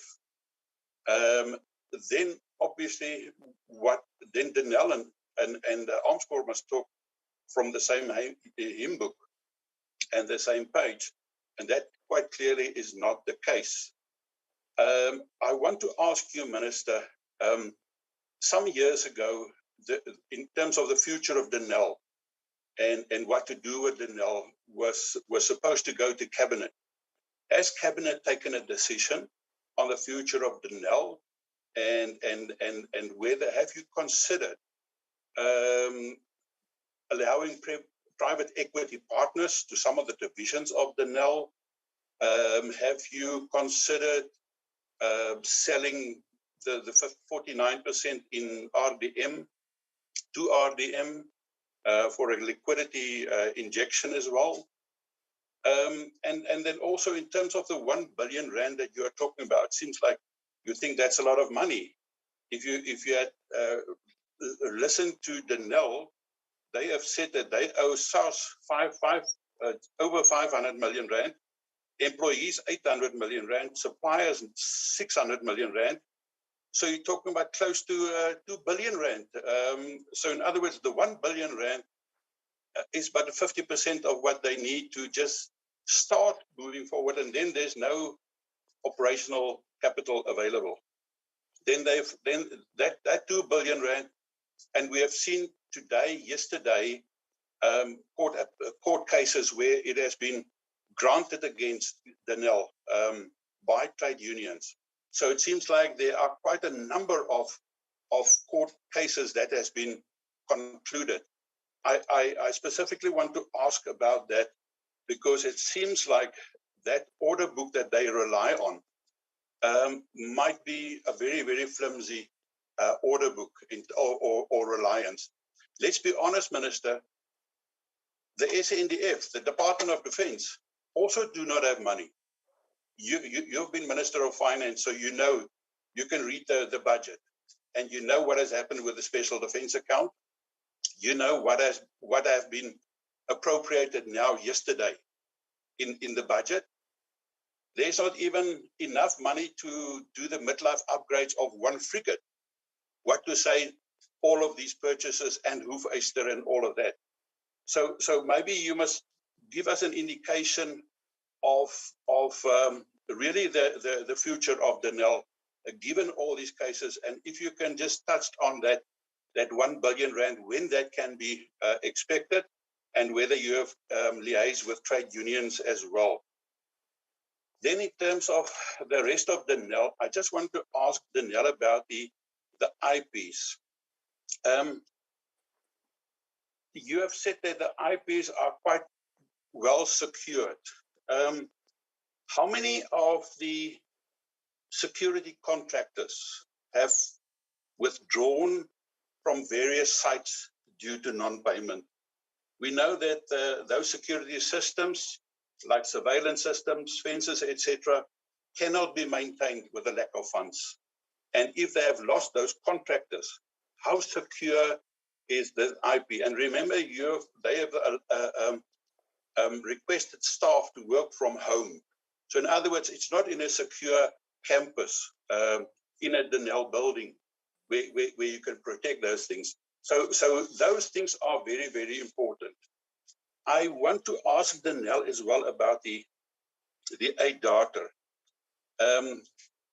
Have they approached any other company to assist them?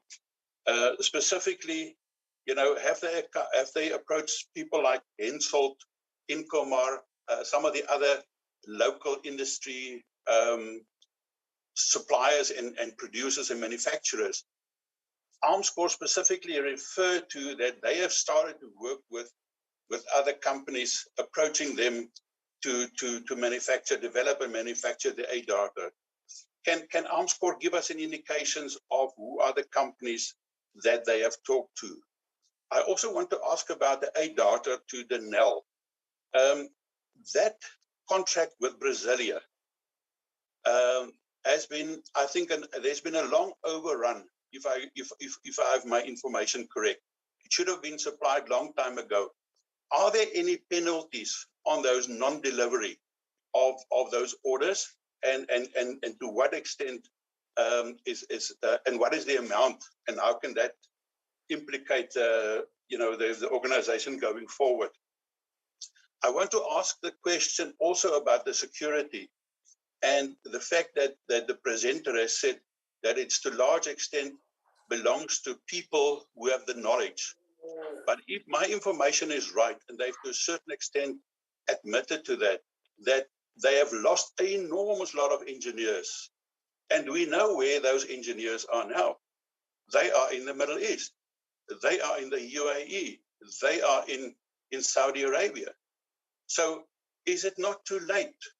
And maybe, Minister, are we not beyond the point of no return with Denel? And that we cannot go on like this, and that between Denel and Armscor, we have to start to rationalize. Have you considered, Minister, migrating some of these strategic divisions for the SANDF, migrating that to the Department of Defense, where they are more closely linked and related and placed to Armscor and the Department of Defense? I want to ask for Denel. I have seen over the last couple of days, quite incidentally, vehicles similar to the Badger used by Malaysia. And I think the turret comes from Denel. And my information is that still a contract with Malaysia going on? And to what extent can that be beneficial going forward? And are there certain commitments at the moment? Denel has indicated that they have settled a court case with Saab. Now, Saab is the suppliers of the Gripen. Coincidentally, I just want to point out to Denel, Gripen you spell with one P and not two Ps.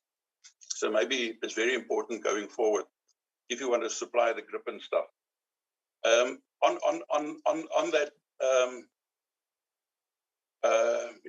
can I just, and also, because if we must move forward and supply the missile, remember we are still also talk about the Umkhonto. The Umkhonto is also missiles needed by the Navy.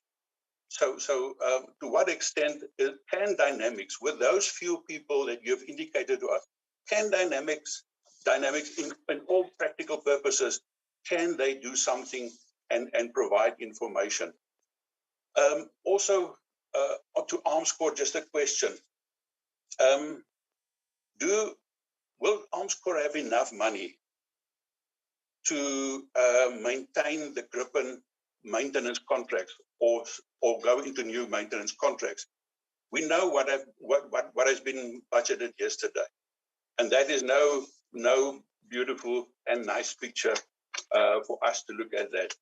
So that is a major concern. And then maybe just lastly, Chairperson, if I can use my last questions for you. Yeah, that's about it. Yeah, I'm very concerned about the Denel, that maybe we don't get exactly the same information, and that it seems like conflicting information, and that what we perceive and what has been reported outside and what we hear from Armscor and from the SANDF is not the same that Denel is giving us.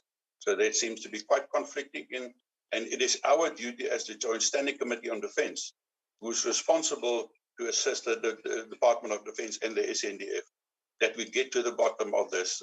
Somewhere along the line, we will have to sing from one hymn book and talk from the same page. Chairperson, for the moment, that I will stop there. Thank you. Thank you very much, Mr. Rader. Yeah, good evening, Chair and colleagues and Minister. Thank you for joining us. Look, I do think that tonight's discussion would have probably been more beneficial if we not only had the Minister here, much as we appreciate his attendance. I think we also need to have the Defence Minister and probably the Finance Minister all in attendance, because then we could have a proper discussion about the future of Denel. Because realistically speaking, and I mean, Minister Gordon was previously a Minister of Finance, so he knows exactly what writing was put on what wall yesterday afternoon. And indeed, the picture that's been presented to us today probably falls fairly short of what we can potentially hope for Denel, even with the best intentions, because realistically there just isn't money to back them up. And the comment about SOEs is that there's not going to be bailouts and there's not going to be further funds coming through. Now, Minister Gordon, I really appreciated your frank position in your introduction. And I think that we're at that stage where we have to be honest about the state of Denel, because frankly, it's quite obvious from Armcor's discussion, Denel has let down Armscor. Denel has let down South Africa, really, and our Defence Force, certainly, through allowing themselves to be pillaged and plundered in the manner that they have. But I think Mr. Murray is quite right in saying that, we need to now establish what is going to be the way forward. And honestly, I think that saying that our intellectual property is well guarded is that's naive in the extreme. It is probably well guarded, but it's well guarded in the Middle East somewhere, certainly not in South Africa. So, what is the future of Denel is probably the biggest discussion that we need to have. How can we safeguard a little bit of intellectual property that remains safe in the care of Denel, and whether it's worth moving it into the Defence Force, back into the Defence Force budget and looking after it there. I think that we're going to have those answers probably through the newly announced SOE special committee that the President has spoken about. But the reality is that I think we're all in agreement that looking at the structure of Denel that was put to us this evening, Denel can't survive in its current state. Certainly, there's divisions that are very necessary. There are divisions that are still really beneficial and actually firing on at least 3.5 of the 4 cylinders. So we've got a couple of divisions within Denel that are still doing what's expected of them and are doing it well. So, when do we get to a point where we pull the plug on certain divisions, focus on what we can still do properly, concentrate our attention and our focus, and of course that of the engineers and the construction personnel, the design guys that are still involved there, focusing their attention on stuff that works, and stuff that is going to help them dig themselves out of the hole. I really think that we need to take a big step back, look at what is going to work, because if we just carry on trying to use a shotgun approach to let's fix Denel, pretend things are not as they really are, we're going to be wasting more of the taxpayers' money, and really, not achieving what we set out to do. Massive redesign required. It's disappointing to see. I think we all have a reasonably good idea of the state of Denel. Disappointing to see it again trotted out before us, but also to see almost the denial in the presentation. let's really focus on getting ourselves out of the situation. You know, obviously that there should be consequences for people that have done things in the past. There must be consequences, but let the Zondo Commission and let the SIU deal with those. I think the point is now we need to focus on building something that can work for us going forward. That should be our pressing and urgent focus as we go forward. But yeah, we really have to start being honest with each other. Thank you, Chairperson. Thank you very much, Mr. Raider. Let me just check if there's still more hands. All right. Honorable Muhle, you're next. Yeah, thank you, Chair. And good evening to everyone in the platform. Chair, maybe my first question will go to the Minister of Public Enterprises. One, there's a resolve in terms of relocating Denel to DOD. Is it possible to set your mic, sorry, your audio, your vision, your own? Yeah, due to network, Chair, I always move. Okay, no, it's fine. All right. Yeah, all right. Thanks. One, my question, there's a resolve to move Denel from public enterprise to DOD. What's his take and with regard to that? Are there any engagement to ensure that that resolve is implemented? Secondly, Chair, the presentation given by Denel and the presentations and several presentations that we have received from Armscor. And I want to agree with Honorable Marais to some extent that these are two presentations that do not give us the same picture. We all continuously get the picture that says to us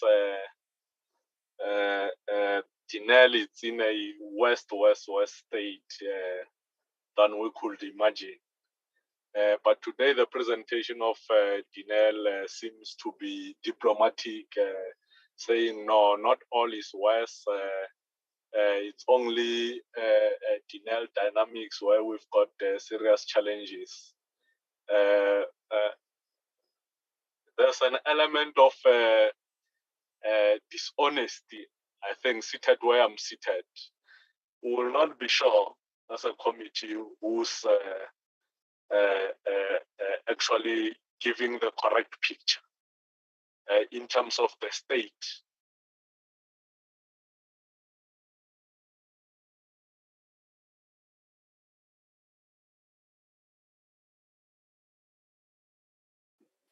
Have I lost you, Thabo? We've all lost him, Chair. Oh, I see. Okay. I thought I was cut out. Thabo, are you back? I can see he's trying to, still speaking. I think we lost him due to challenges. And I can see another hand. I don't know, is Chief of the Defense. I don't know whose hand is this. I don't want to make a mistake. Good evening. Yes, good evening. Admiral Morris, Acting Chief Defense Material. Okay, that's fine. All right, over to you. Can I get your name? You said you are? Thank you, Chairperson. It is Admiral Morris. I'm the Acting Chief Defense Material. Good evening to the Chair, good evening to the Minister, good evening to the Secretary of Defense, as well the CEO, and as well from Armscor and his delegation, as well as Armscor and the rest of the committee. Chair, if I may just also maybe just air my view, not responding to the questions, but maybe from a perspective of the end user, meaning the South African National Defence Force. I've noted that the Chief of the Air Force is also in attendance. Chair, from the presentation from the NEL, we have observed that we do have a challenge in terms of the loss of the capacity. But the capacity and the possible IP that has been alluded to abroad or somewhere else, the challenge which we are having in terms of the South African National Defence Force is with the loss of the security contracts, and one of the honourable members alluded to the IP, but also to the insecurity or potential insecurity of our hardware at the various Denel premises. It went to such a stage that we had to intervene as the South African National Defence Force because of the nature of the assets that are basically in possession of Armscor at this moment. Denel, my apologies, Chair. We are seriously concerned about that aspect, and it is resultant from the non-payment of salaries, inability to pay security contracts. That is a major concern, because once these assets actually lands in the wrong hands, that might cause a bit of a challenge, that might even escalate to a threat from within, as we speak, Chairperson. So that is one thing. I think the South African National Defence Force is very concerned about this, and we have released correspondence to that effect. Secondly, Chairperson, looking at the loss of the capacity from Denel Dynamics specifically, we have observed that it was presented by Armscor, that there is a possibility to extend the life of the current missiles with another 2 years. That we have discussed. However, if we look at the capacity of the NEL to deliver on the current A-data missile, the Umkhonto, the Ingwes, etc., Chairperson, we are very doubtful if the NEL Dynamics, even with partnering, even if they have the data packs, will be able to deliver hardware, meaning missiles, to the South African Navy, the Umkhonto missile, the South African Army, as well as the rest of the missile family at this moment. We are concerned about that, because that touches on the very same nerve of the edge of the protection of the South African airspace, which is the mandate of the Chief of the Air Force, and the Chief of the maritime domain, the Chief of the South African Navy. There's a view that we will have to be, in the maritime domain, if the NEL cannot provide us with the Umkhonto missile, which Honorable Moret has alluded to, if we do not receive or do not have Umkhonto missiles anymore, once again, we will be dependent on the SSM, the surface-to-surface missile of SSM-40 from abroad, which comes at a real expensive cost to the Department of Defense. Maybe to elevate the situation a bit, Chairperson, it must be noted that the Defence Force has been subjected to many baseline reductions, budget cuts. There is an understanding for the fiscal pressures on National Treasury from other environments in other departments. That is fine. But the challenge is, if the Defence Force is not capacitated, or not capacitated, actually does not receive an increase in the baseline for capital acquisition, as well as technologies, as well as the maintenance and report, as well as technology funding, the NEL can be revived as much as we so wish to, because there must be a balanced approach that needs to be followed between the funding of the Defence Force to actually expedite the special defence account projects or the funding that's there, as well as the rest of the funding. Maybe to allude to something else, which we are very concerned about. We have been informed, and we do have copies of a 1992 document, which is in Afrikaans. My apologies, Chairperson and members of the committee. That specific document was called a separation agreement. We call it a sharing agreement, which speaks to 3 options if a situation like Denel is finding itself in right now. It actually proposed many, many moons ago that Denel, there will be 3 options. 1, to be liquidated. Number 2, that the remainder of Denel be transferred back to the National Defense, or to the Department of Defense, as it's been stated. And number 3, an injection from National Treasury. That was the 3 options that's basically in that document, which is still in force, and it can be contested possibly in a court of law. Lastly, Chairperson, from ourselves at this moment, or from ourselves, we need to understand that these things basically links up to the incapacitation, because we are called on anytime, Chairperson, and we need hardware, and we understand the circumstances, but we are in the predicament as we speak. I thank you, Chairperson. I submit. Thank you very much for that. I recognize the Deputy Minister who has just joined us. I don't know how much of the discussion was he able to catch, but he will indicate when he wants to say to make his remarks.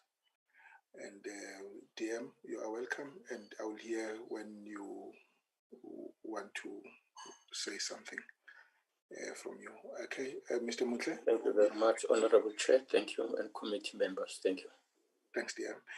Thabo was in the meeting, and the system kicked him out still on the platform. Thabo? Yeah, thanks, Chair. But this is the disadvantage of being a villager. So you always suffer network in the villages. Let's go back to Parliament. Yeah, that would have. Agreed, Arieng. Yeah. Okay. Yeah, I think by the time I got kicked off, I had raised the first question to the minister.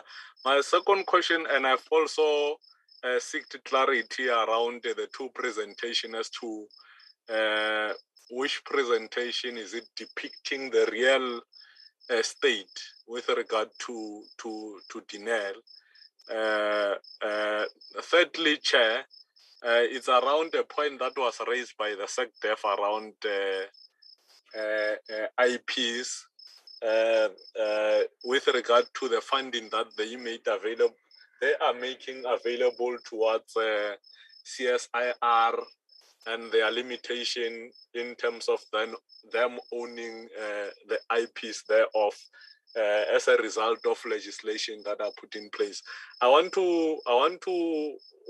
does the SANDF suggest that should be done? Does she think that probably will there be a need to revisit those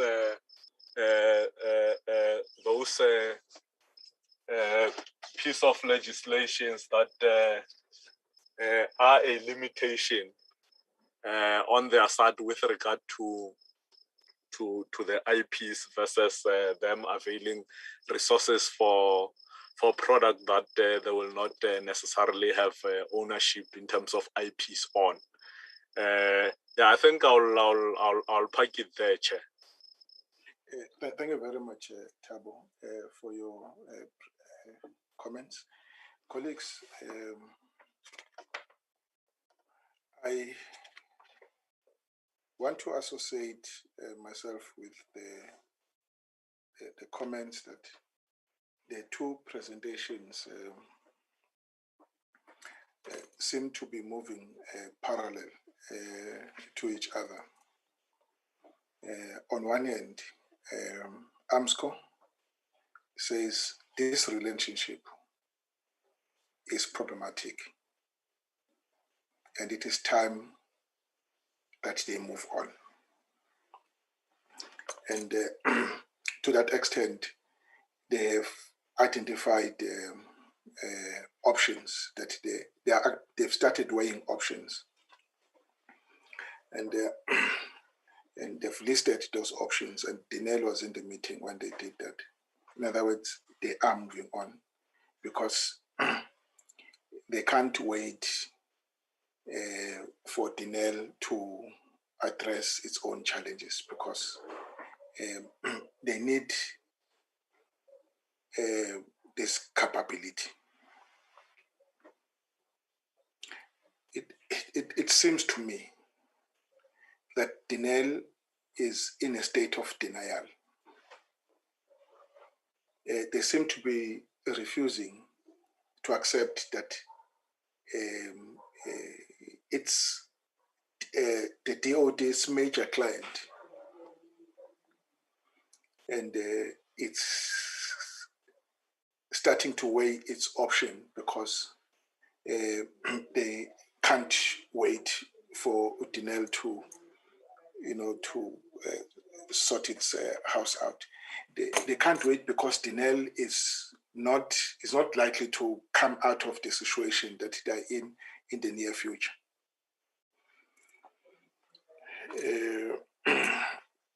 I don't know. I think let's come back to that point, Minister Denel, so that we are clear. We don't want to see the two entities moving parallel to each other. Let there be a shared understanding that, look, whilst we are fixing, number one, accepting the challenges that we are in, and the impact that they have on you, and you will move on and will be fixing those challenges. And then when the time is right, we'll then come together again. But at least there's a way forward on the part of Armscor to say, in view of the situation Denel is facing and the fact that we are not receiving a service, this is what we're going to do. But with Denel, it's problems and challenges. I don't see how what they are doing to come out of the situation. If anything, that's my view, they will lose more and more personnel. By the time they wake up, and there'll be very few people that they would, rebuild Denel with. And it will take ages for them to attract the skill back to Denel. One's capability is capability that also was built over time, over a long period of time. Once lost, to restore it is not going to be an event. It's going to take a very long time to do so. Now we're in an environment where there is competition, and the competition is not as it was when Denel was building its own capability. So it will be trying to restore its capability in an environment that is highly competitive.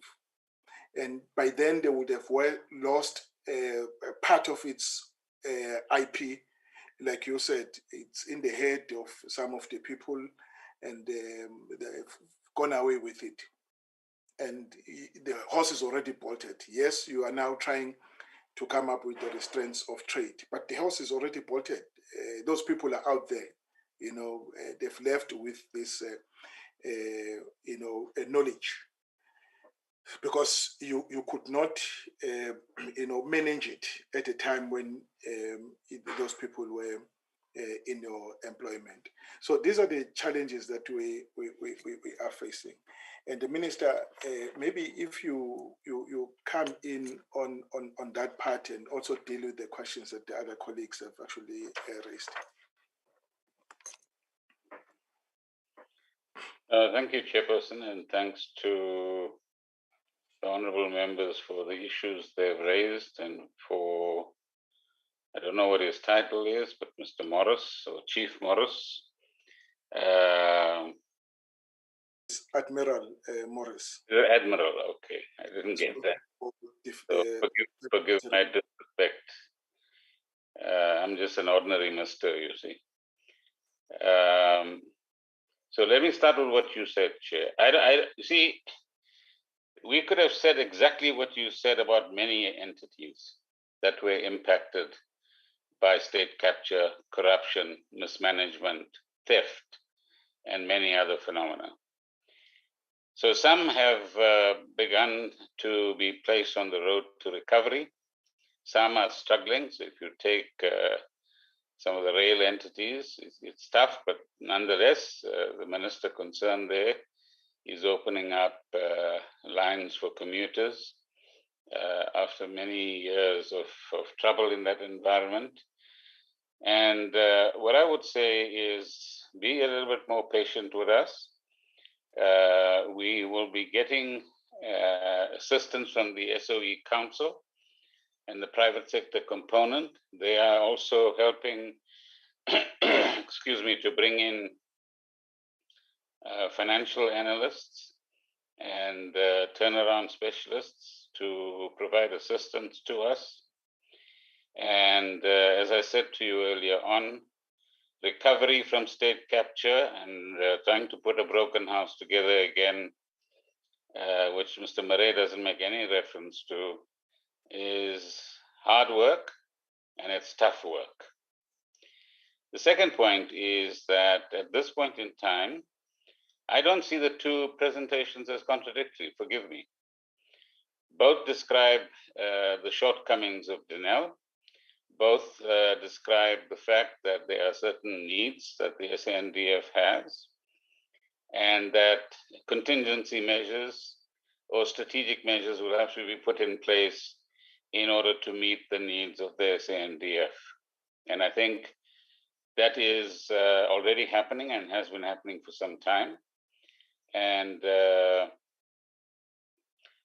what we want, all of us, is an SANDF that is modern, that is fit for purpose in the modern environment, as the Admiral was pointing out, and the Armscor colleagues as well. And that should be the objective that we want to actually work towards. If Denel had cash tomorrow morning of say 3 or 4 billion rands available for operating capital, we'll be talking a different story today. But that is not available. And Mr. Murray, I know 1 billion is a pittance compared to the numbers that you've added on. I understand that. But it's a start, excuse me, for where we need to get to. And I think Mr. Ryder, Chairperson, gives a much more realistic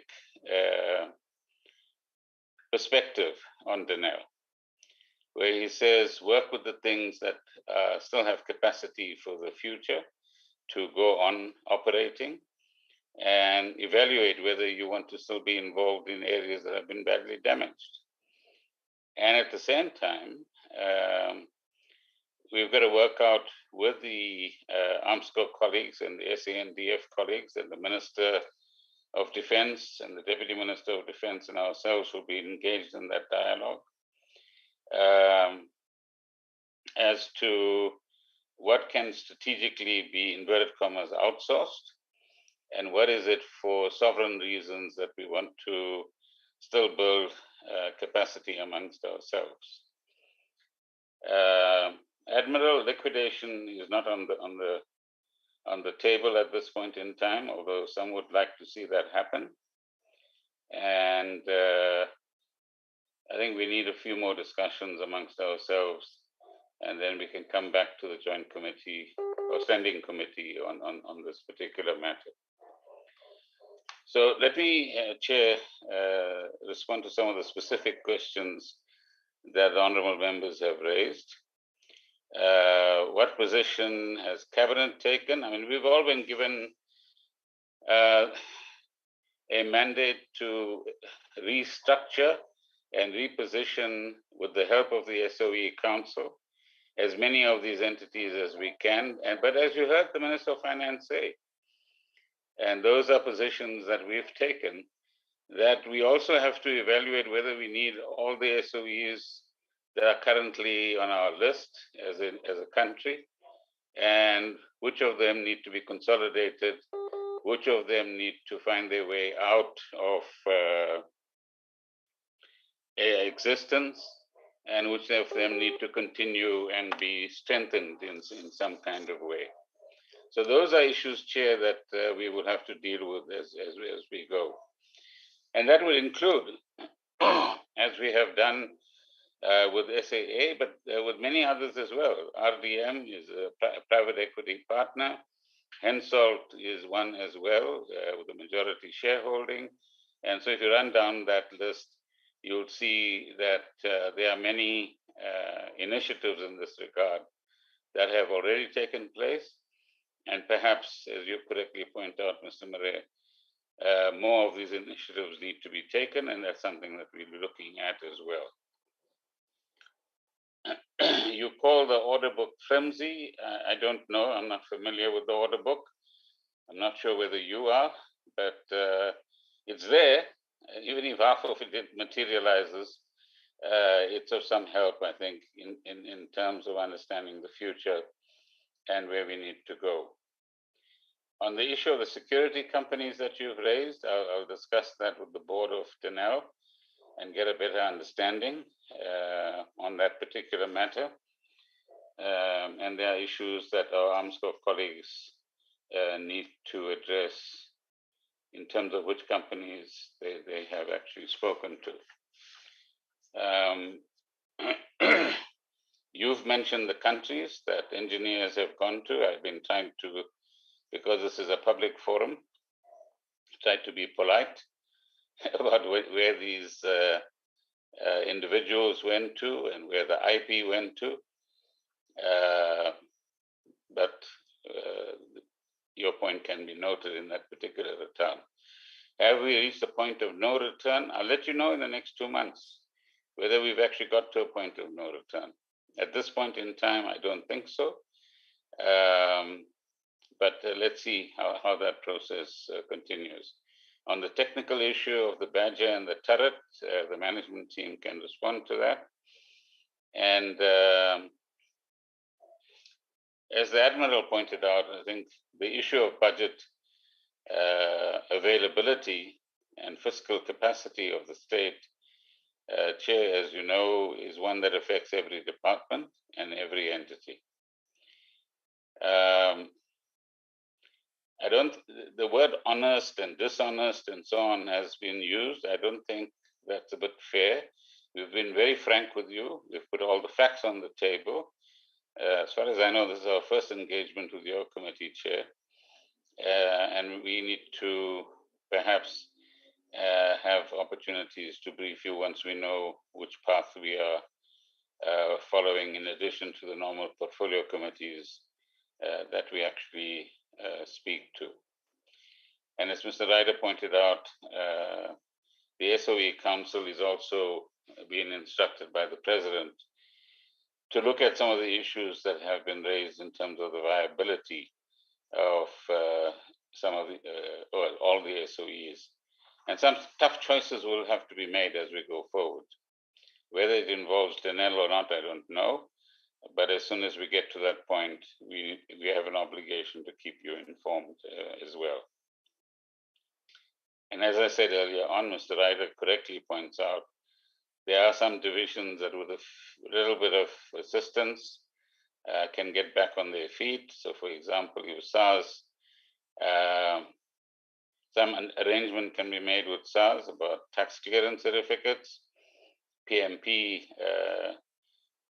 can get orders, and those run into, I saw one today for about 140 million rands, Chair. And those sorts of things would be of assistance in bringing cash into the system. And he's right, concentrate and focus on what actually works. And I can assure him that this is not about denialism, but it is about taking a more positive approach and being hopeful in a context where we have a tough road to recovery, given all the other factors that have taken place in addition to state capture, and where we haven't got rid of the culture of corruption completely from every single entity. We see it elsewhere in other SOEs as well. Mr. Motle's question about DOD and Denel, well, once we're ready to address that question, we'll get back to you.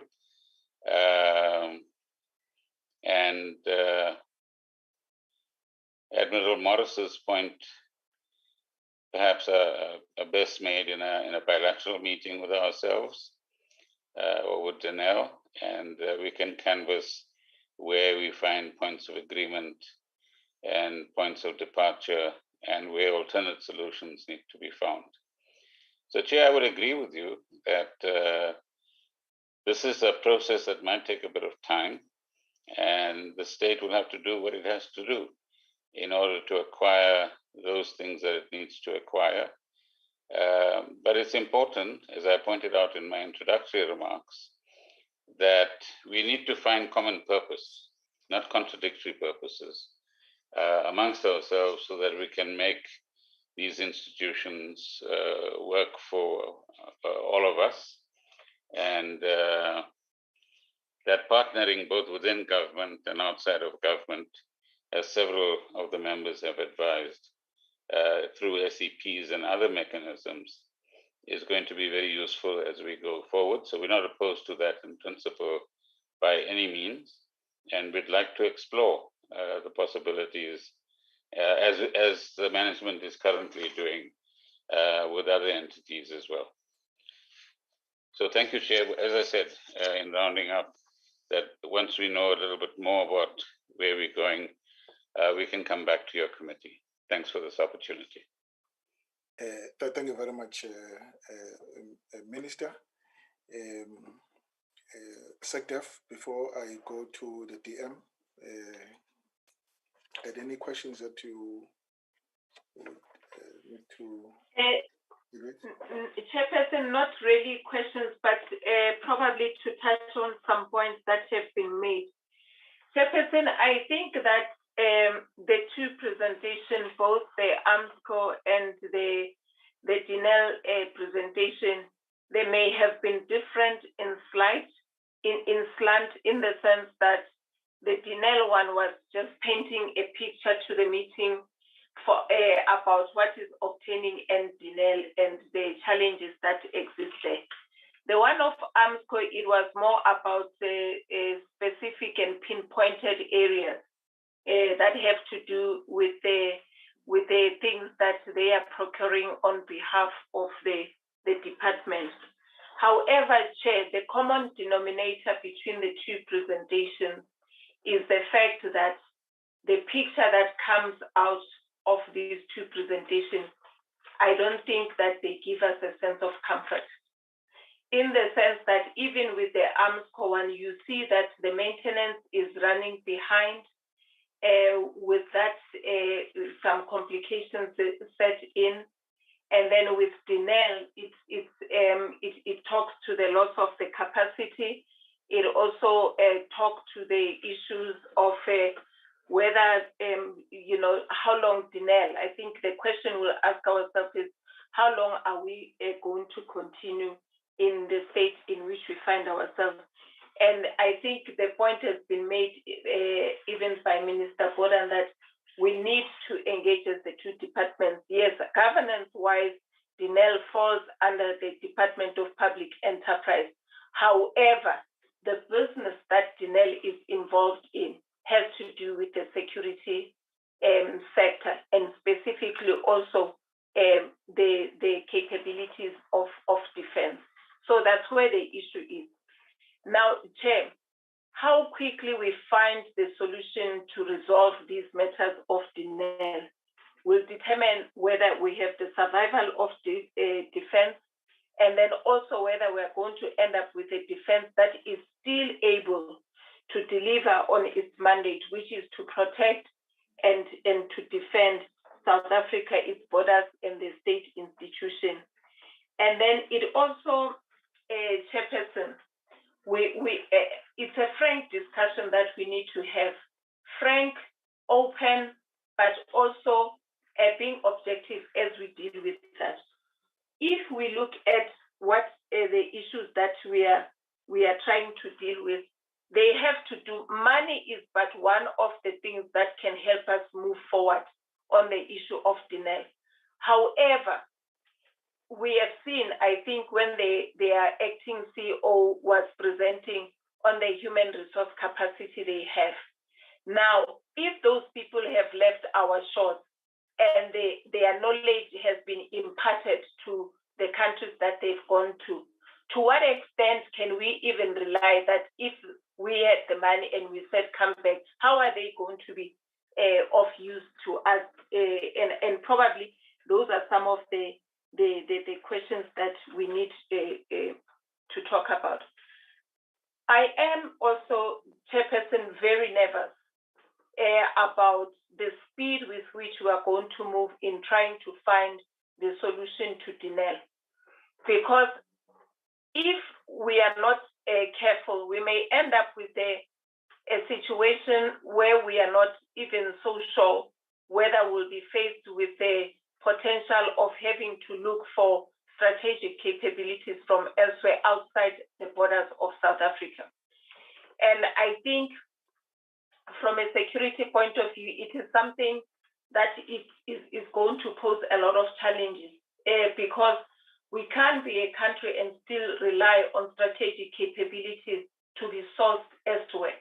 Yes, there are some that we can still source, maybe from the broader South African defense industry, but there may just be some that we will lose and we'll have to source them external to the borders of South Africa. And those are the things that we need to talk about. So, but at the end of it all, and central to everything else, is whether the role that the defense force is playing now, will we still be able to continue playing the role? And if so, for how long are we going to continue to do so? Chairperson, even if we continued, it means that there is an onus on all of us to still continue as well with research and development, because that's where we will derive our IP that we are talking about. So in the conversations that I think we should be having, Chairperson, is to be frank to say the state in which Denel is in right now, is Denel salvageable? If the answer is yes, is it salvageable in its entirety? Or we should now even be saying that what are the aspects of Denel that can be salvaged? Yes, of course, for us, we can say that, yes, maybe let's look at those areas that we think are critical to the delivery of the capabilities of the defense force. But if you look, really, quite a lot of our capabilities come from Denel. So sometimes it's a little bit difficult to say what can we pick and what can we leave and say we will see it at the next time around. So as the minister is saying, yes, there will be engagements, but I think that, Chair, my parting shot is that, yes, as we look at all these things, I don't think we have the luxury of time, because, time is moving very fast. And I think, like I said, that both presentations, they don't give anyone a sense of comfort, because even where they are doing maintenance is also running late. And we have some of the projects that are with Denel that we know that that they will never be delivered on, and then some of them are running almost 5 years behind schedule. So that in itself will also create other problems. I thought, Chairperson, let me make just those comments to say, from a broader perspective, these are the issues, but for us, they are very critical because it is about the survival of the department in itself, in as far as the delivery on its mandate is concerned. Thank you, Chair. Thank you very much, SANDF. DM, we are concluding now. Chairperson, thank you very much for the opportunity, and my apology for joining the sitting of the of the Joint Standing Committee on Defense late. I hope my apology was submitted on time, Chair. My sincere apology.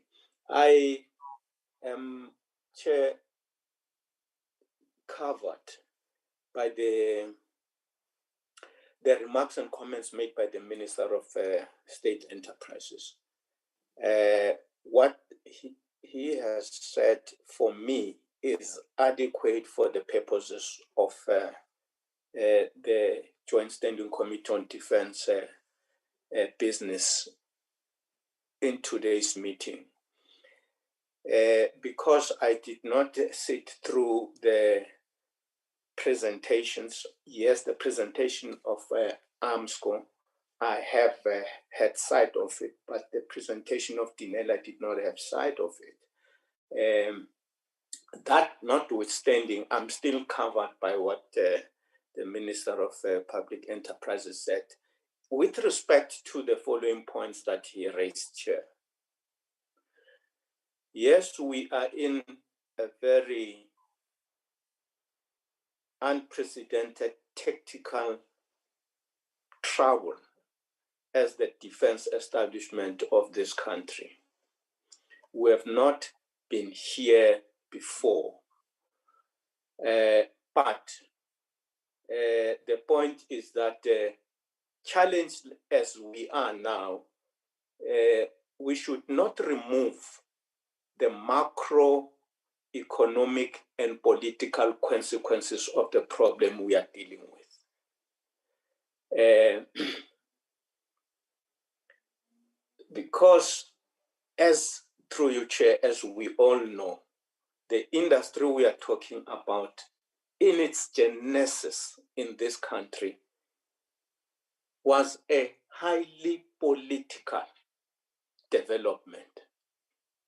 It was a highly political development because it was an intervention to buttress a highly political program the country was embarking upon.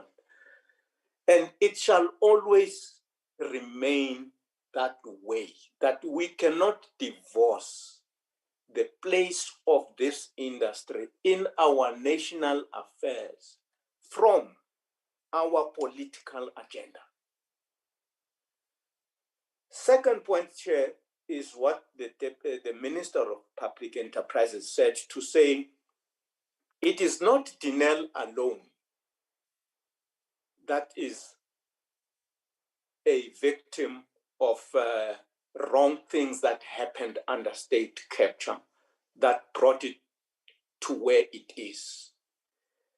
There are other state-owned enterprises that, as he has said, are going through the curve of being stabilized, and to give them the opportunity of clawing back the capacities that they had before.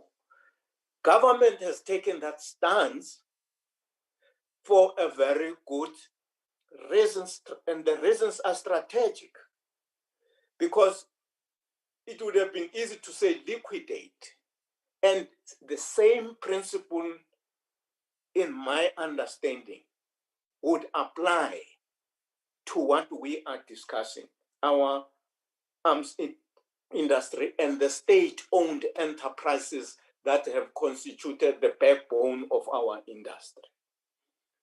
To say liquidation it's an easy, option that we can think of. Confronted by the situation immediately. But if you take things in their totality, you may find that just as with the other state-owned enterprises, you can only cut your nose to spite your face. The third point, Chair, is that the Joint Standing Committee on Defense mandate and responsibility for Parliament is to make sure that our defense organization is always fighting fit. And here the issue is, what capabilities of the South African National Defence Force are being compromised by the state of the defense industry, and in particular, these state-owned enterprises? The answer to that, of course, is to say the earlier strategy of saying South Africa's defense industry can be kept humming and in good health from orientating it towards external markets, not the domestic budget of the South African National Defence Force. It's still correct, that strategy. It can work, and it has worked. That Denel is where it is today. It is not because of Denel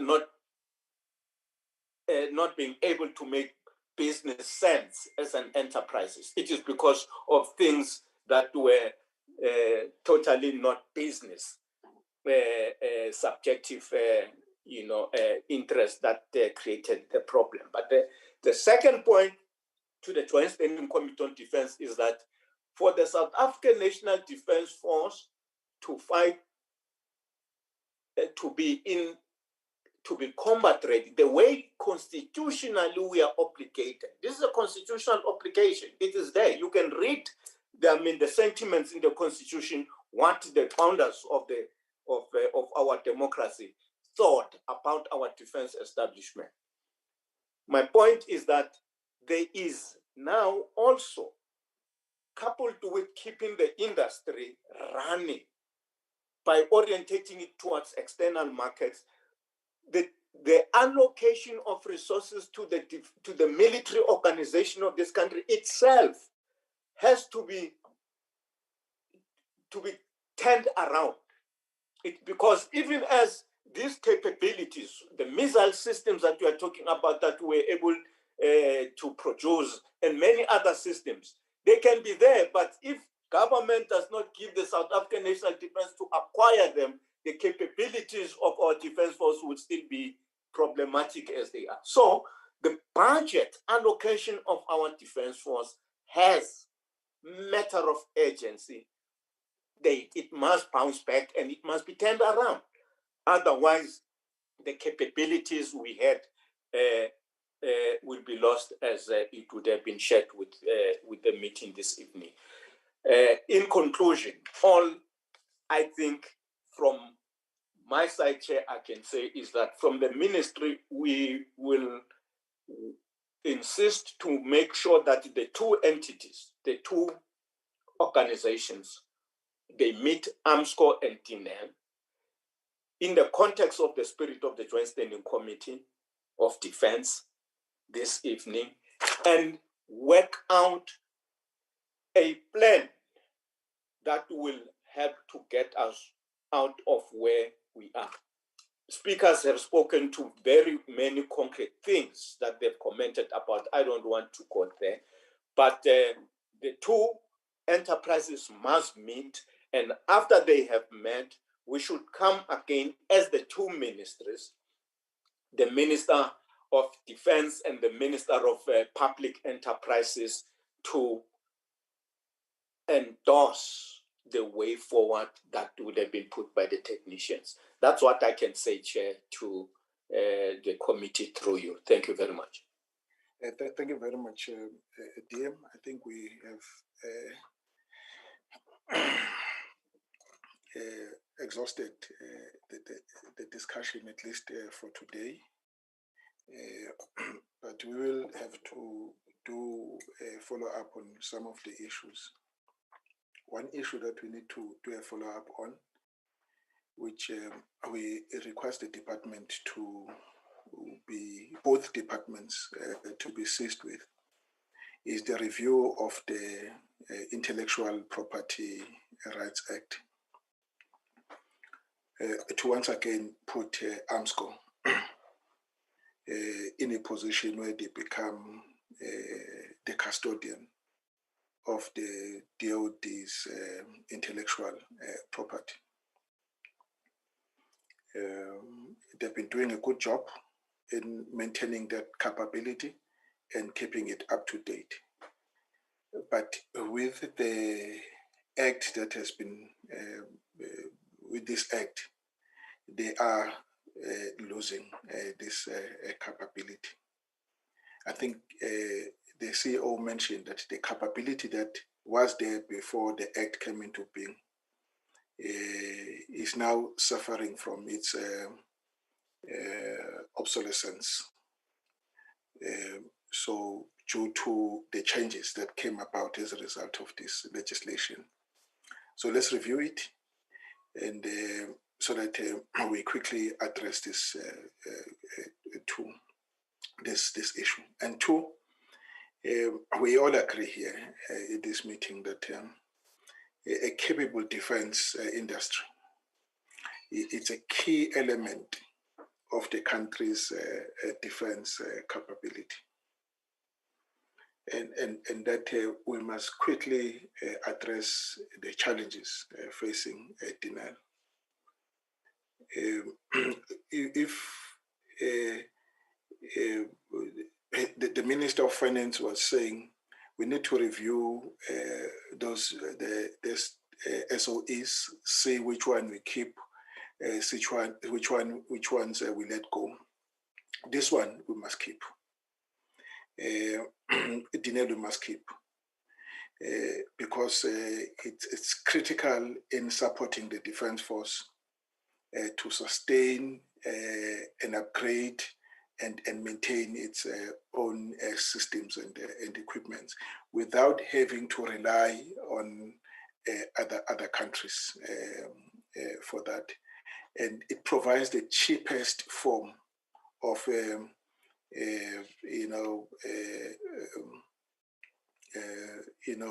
maintenance and systems upgrade to the defense force, because it's homegrown and it's our own sovereign capability.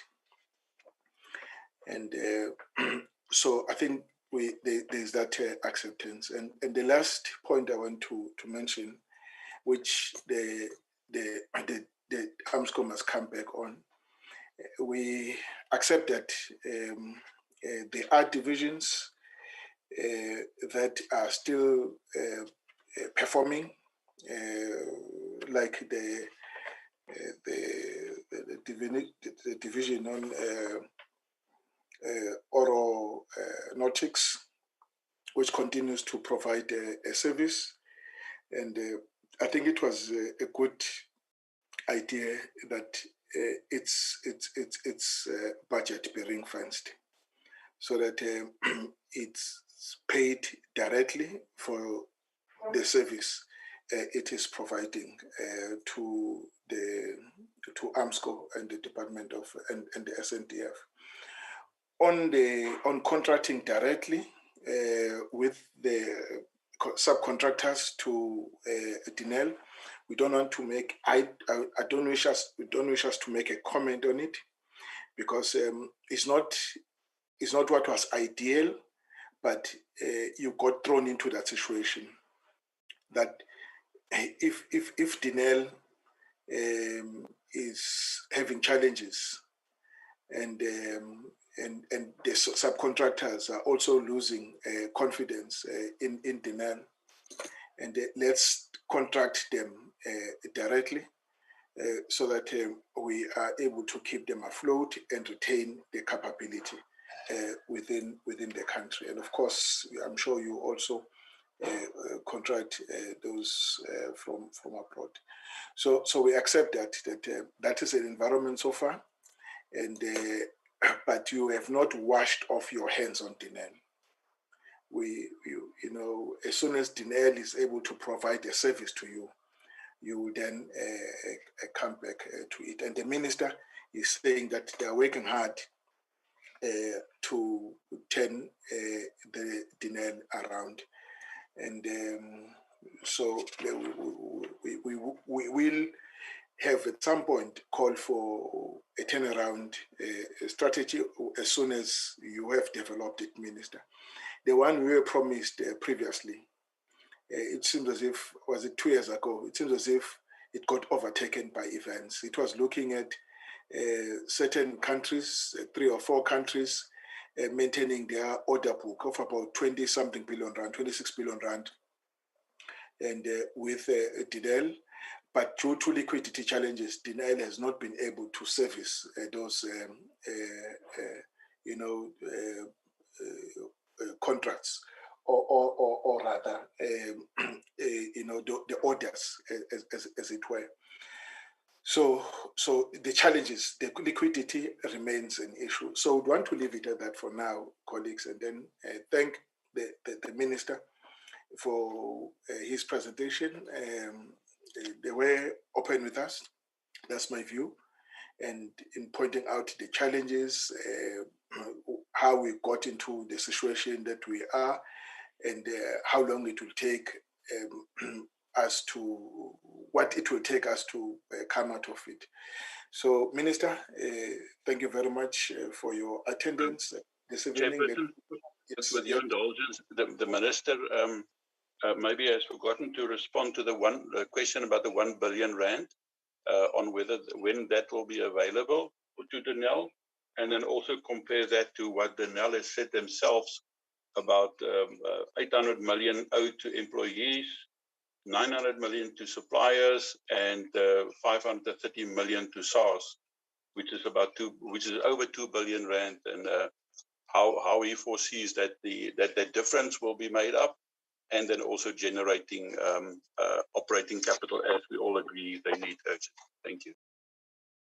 All right, Minister, I don't know if you want to deal with that at this stage. No, I wasn't avoiding it. All I was saying, which I said in my earlier remarks, Mr. Murray, is while I take your point that the arithmetical total comes to what you say, what I'm saying is when your pocket is completely empty and it does now have a third or a half volume in it of some cash, and this is only something that happened today, so I'm not going to be able to give you any details. This is a detail that the board must work on, and we'll work with the board in this particular regard as well. But it gives us something to work with as opposed to an empty hand. And you should know me, Mr. Murray, we've worked together for many years as the chair. I'm an optimist by nature, so let me confess that. And once we have some certainty, we'll get back to you. Thank you very much.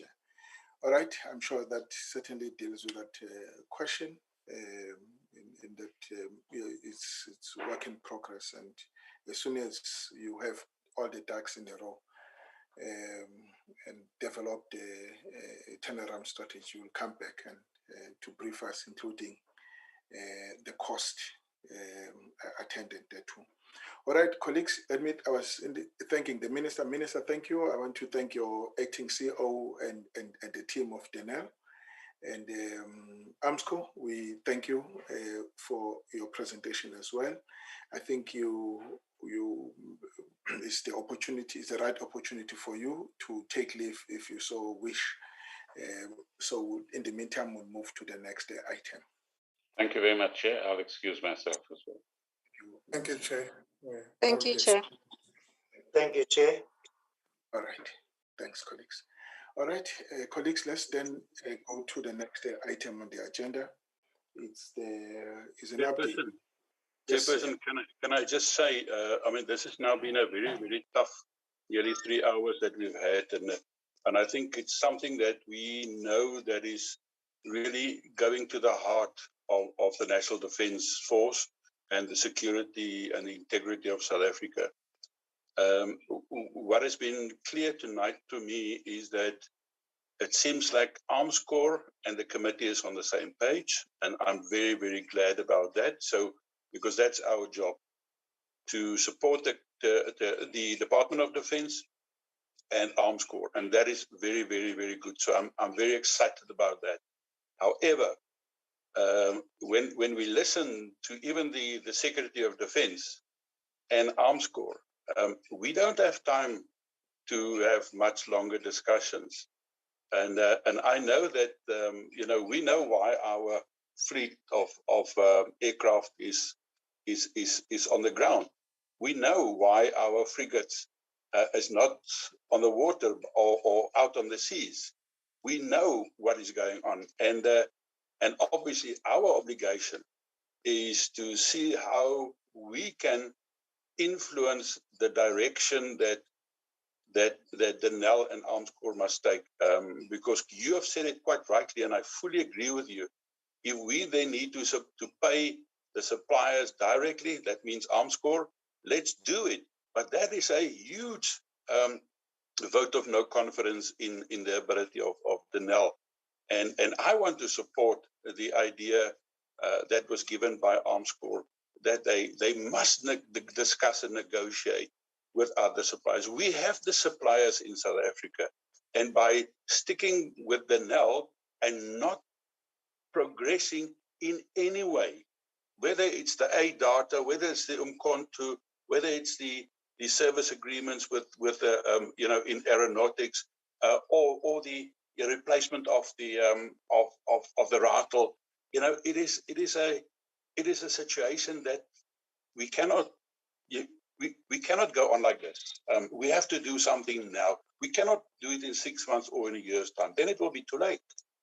So from my side, thank you on that. And I think we must, as a committee and the Joint Standing Committee on Defence, must have that constantly on our agenda going forward, because we are now sending our soldiers to Mozambique. And we know that they haven't got the equipment support to do that properly. All right. Okay, colleagues, I've asked us to move to the next point. Thank you very much for those comments. The next point is just a briefing on the, where's my agenda now?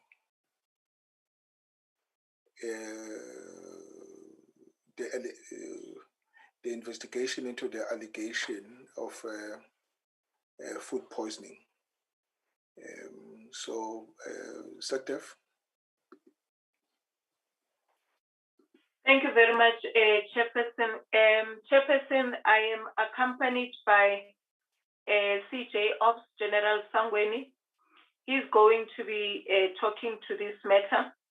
And maybe just as a way of introducing Chair, just to say that there were 2 investigations that were conducted on the matter. General Sangweni will talk to it. The first one was by the department itself, just to follow up and find out what the real situation is and what is the status of everything. Then the second one, the minister interacted with the portfolio committee, and after that, then she mandated the military ombuds to actually conduct an investigation. And then I think that maybe after this, Chairperson will take it in the discussion, but General Sangweni will talk to the issue itself. He's going to talk to it without any presentation, and then from there we'll have the discussion. Thanks, Chair. Chair, SANDF, I don't know how is this presentation going to be different from the presentation he gave us previously. That made us to request an independent investigation into the allegation. But Chief, what you call General Sangweni, let me hear what you have to say, if there are any fresh details to it.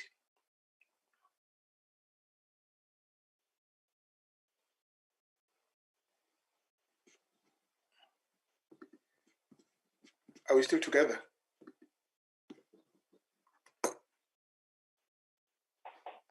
General Sangweni? I see he's linked, Chairperson, but he has not unmuted his mic. Oh, I see. Okay.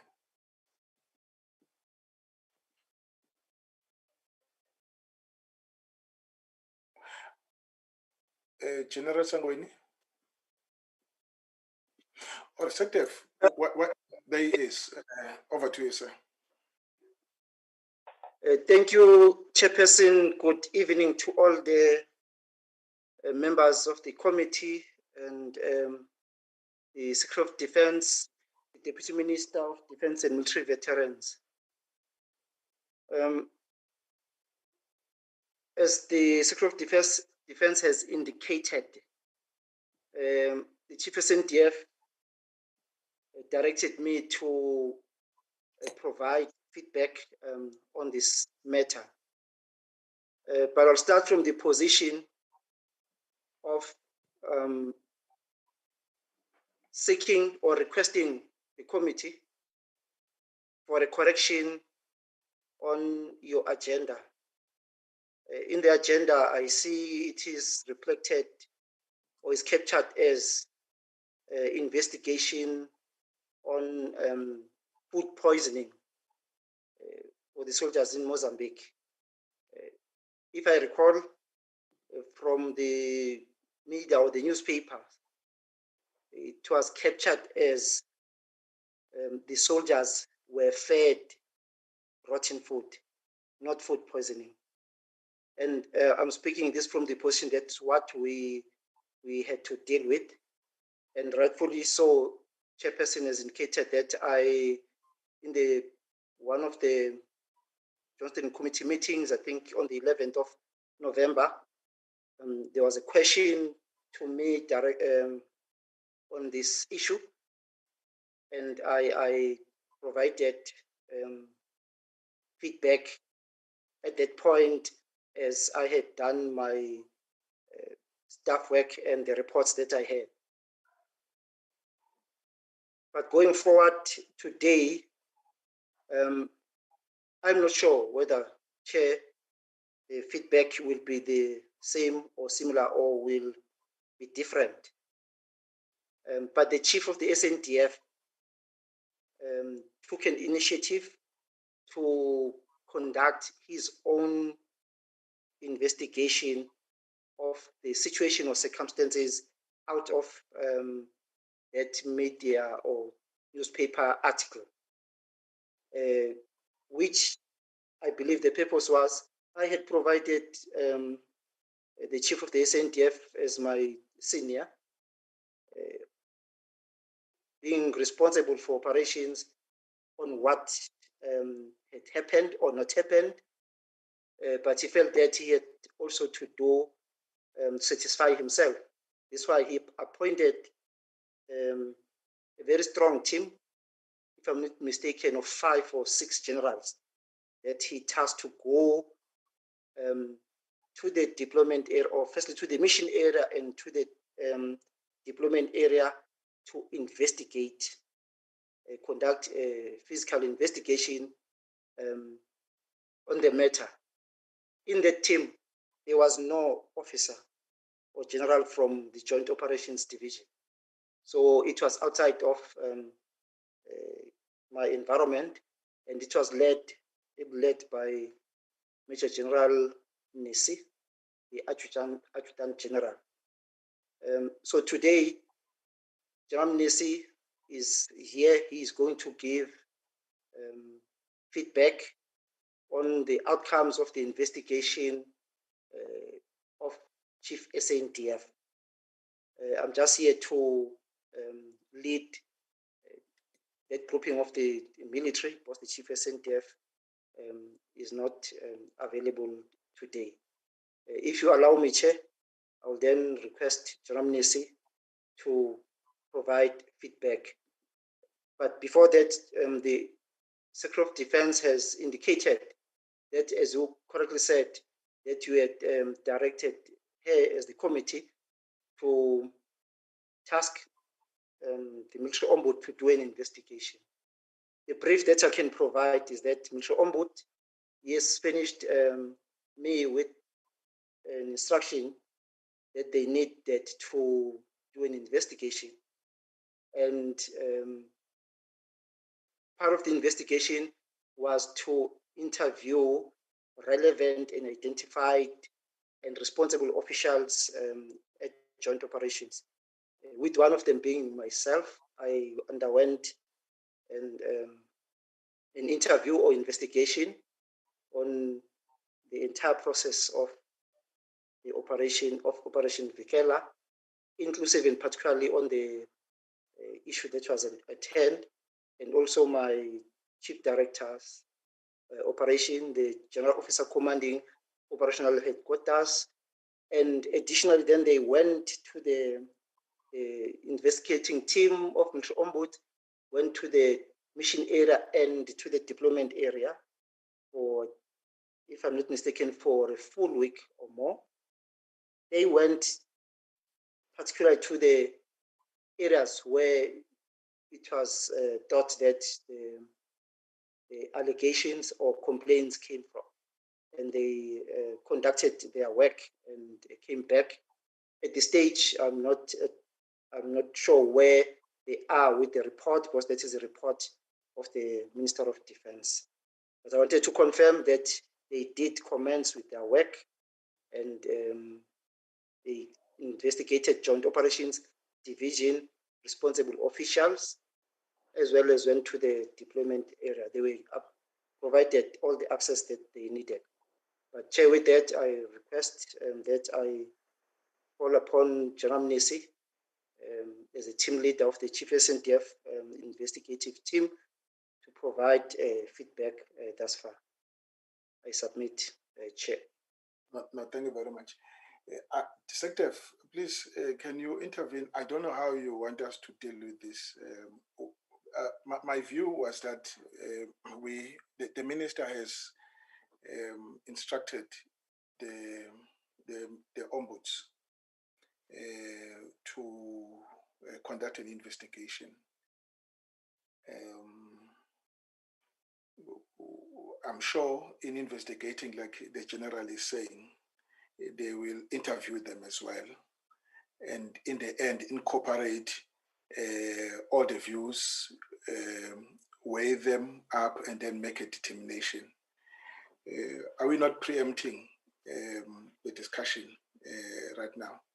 And on the second point that the general raised, General, maybe we have read different articles on the matter. For example, there's one I have before me. Special forces deployed from South Africa to Mozambique have suffered a diarrhea breakout after consuming rotten food and washing it down with dirty water and something. So it's food poisoning in that sense, that they reacted to it. Now, so the sector, my view is that I think it suffices to say the military ombuds is working on that. Can't we leave it at that for now? And then interact with the matter when we have the report before us. So that you don't... Yes. Chairperson, I agree with that summation because, as we said, the investigations were two. In actual fact, they started at HQ to interview those that they needed to speak to. They've gone on the ground and they are still putting their report together. So I think that we can leave it at that, and then at the time where everything is ready, then we will revert back. I would propose that we leave it at that, Chair. Thank you so much. General Sangweni, let's leave it at that for now and take it up when we have the report before us. Okay? Thank you, Chair. Thank you so much, General. And then the next item, colleagues, is the consideration of, I think, the letter from the President dated 4th January on the SANDF deployment under Operation Prosper. Right. Chairperson, are we needed for this item, or we can log off? You must present it, SecDef. You in fact, ordinarily the minister presents to us the letter. Okay. Chairperson, on Operation Prosper, what I can confirm is that we had, with regards to the employment papers, we had done all our work. It was signed by all those who were supposed to sign it in the department. And that in this instance, Operation Prosper is really focusing on the deployment in support of the SAPs when it comes to the issues of the protection of critical infrastructure and the strategic road networks in KZN that needed to be in place. And this, we have signed it, and it has been forwarded to the office of the President for signature, and then it gets then transmitted directly from the Presidency to Parliament. So from our side, it has left the department to go to the Presidency for that signature. So that is as far as Operation Prosper goes, Chairperson. Okay. All right. Colleagues. Chairperson? Yes, yes, Mr. Murray. If I may, yeah, thank you for that. And we know what Operation Prosper is all about.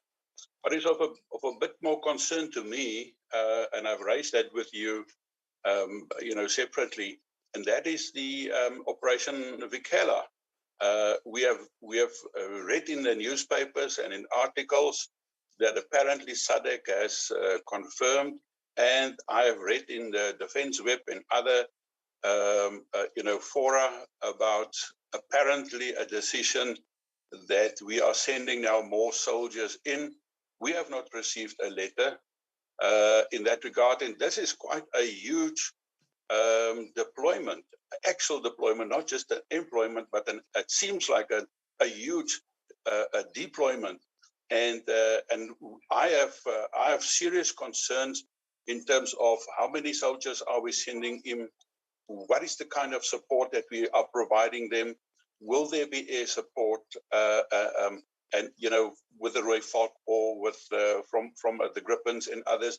I'm very concerned that we are sending our soldiers in with their hands proverbially tied behind their backs, and like Corporal Khadebe, they will come back in body bags, and that is something that we cannot allow. We have made a decision, and we have communicated that to both the Minister and the Presidency sometime last year, if I'm correct, beginning of last year, and you have even called a meeting while we were in recess when we received that letter, and I think it was beginning of last year, that we can at least consider the letter. Now we've got a situation, it's now going to March, and this current Bikela operation and approval authorization has already lapsed on the 15th of January.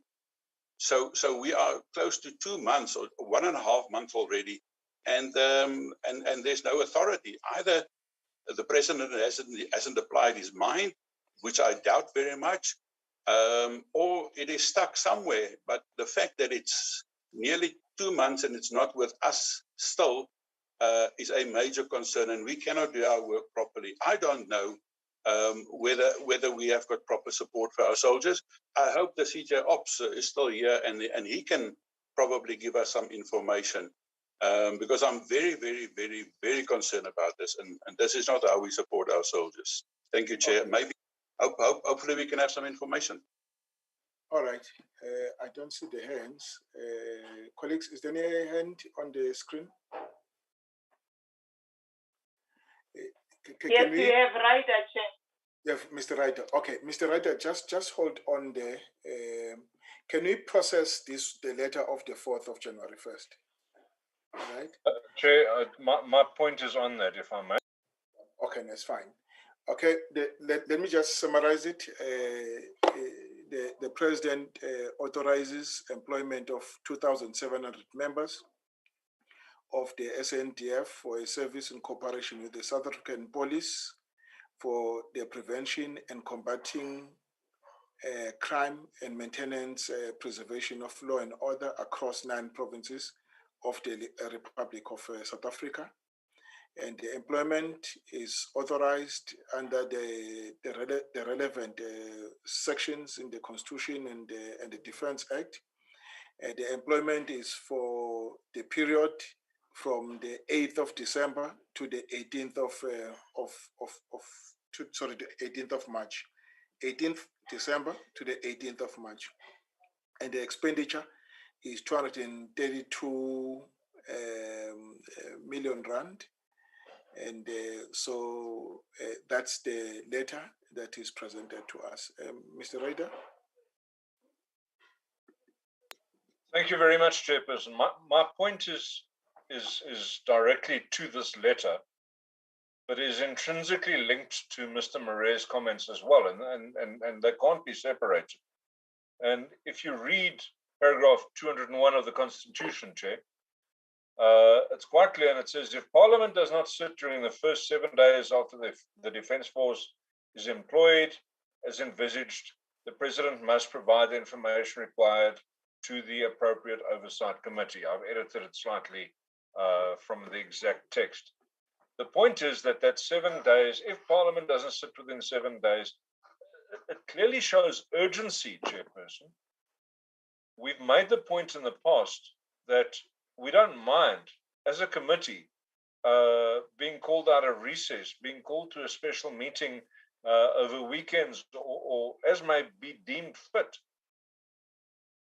But there are lives at stake, and without casting any doubt on the President's ability to make decisions as to whether to deploy or employ forces, this committee has a duty to those soldiers to consider these letters as a matter of urgency.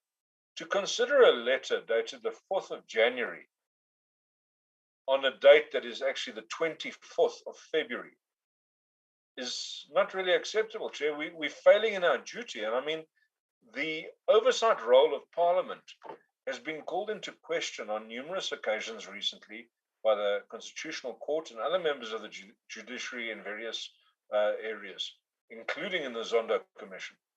Parliament must do its oversight work.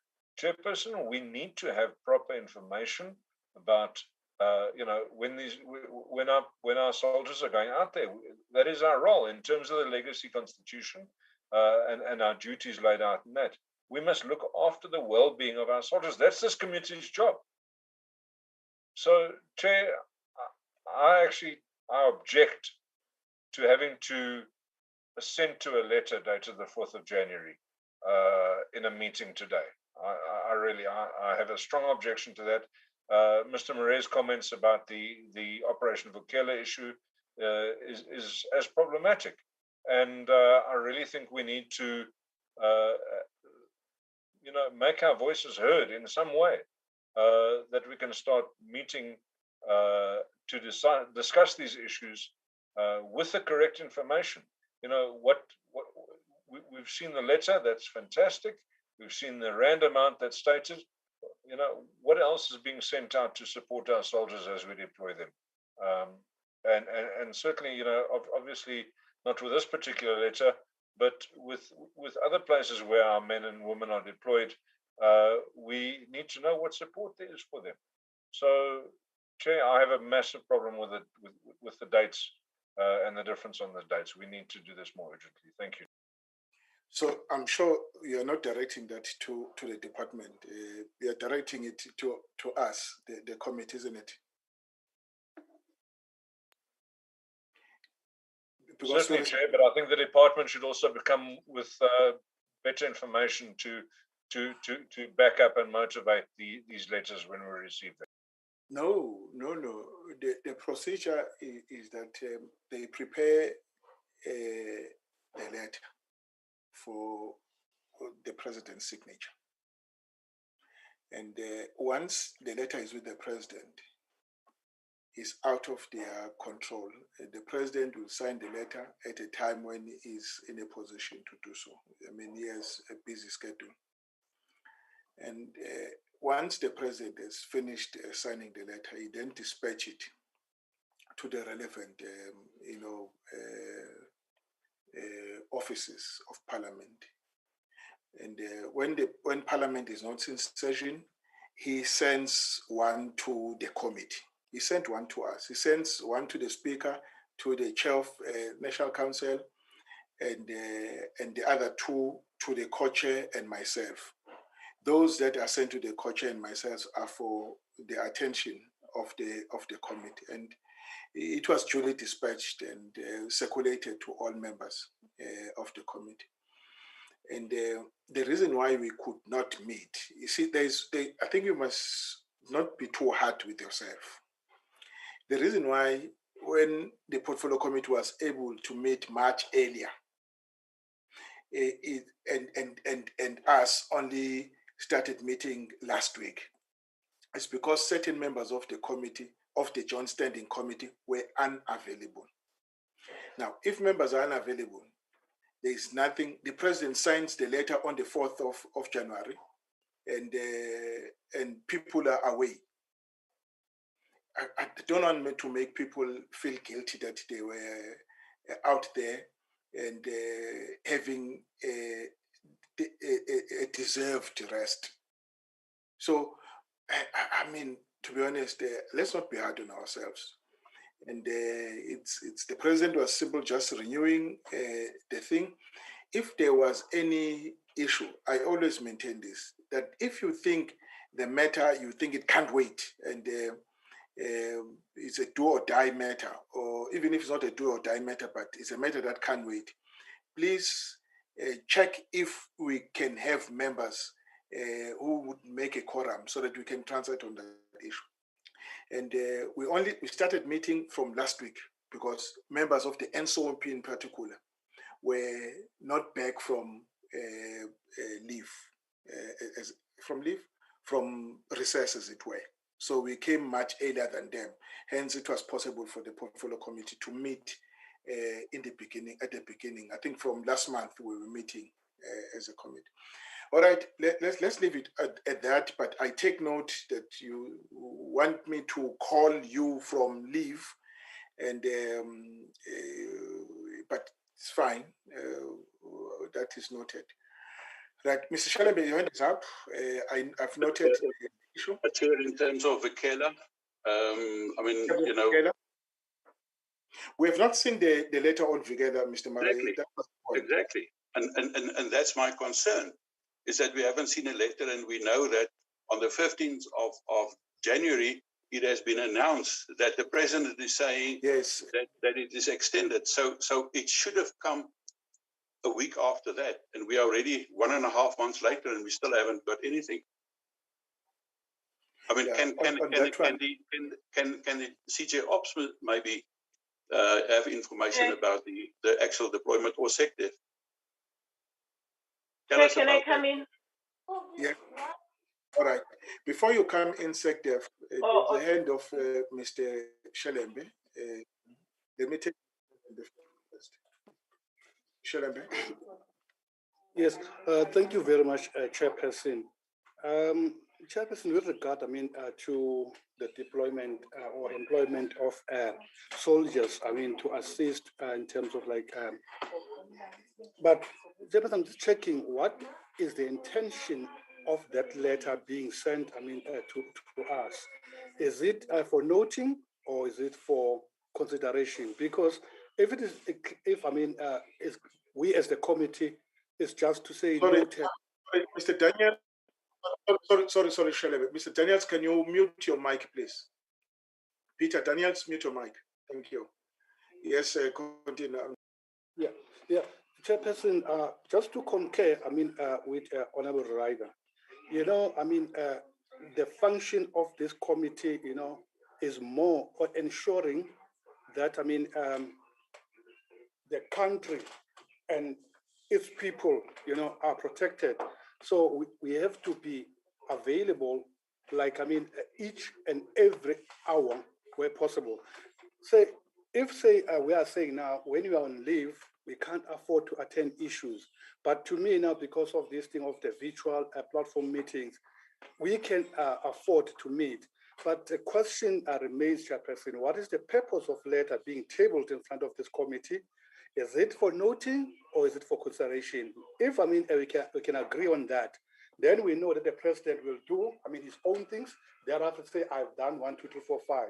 Because now we are now like in an argument where we say, what is our role? In this scenario. Chairperson, we can't afford, to go on, take decision on a letter that is got, something hanging. Why? If, say, the president, send the letter as after 5 months of deployment, are we going to say, okay, it's fine? Or, Chairperson, I think not that much, but the availability of members is important, Chairperson, even if we are, on whatever, holidays or this and that, because the country must be defended by the same, a committee responsible, for the protection of our borders, or, assisting in terms of, assisting the police where, they are needed. In short, what is our responsibility in that letter from the president, noting or for consideration? Thank you, Chairperson. All right, let's not conflate issues. There is a letter that was written to the committee on the 4th. I've asked us to process that letter first before we move to Operation Vigela letter that we have not received. SANDF is going to comment on that one. That requires him. On this one,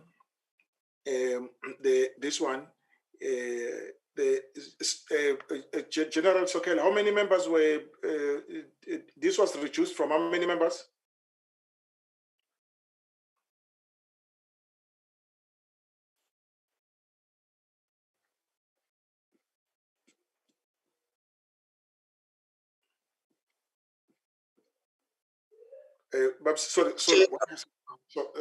General Sangwe, it was reduced to 2,000 from how many members?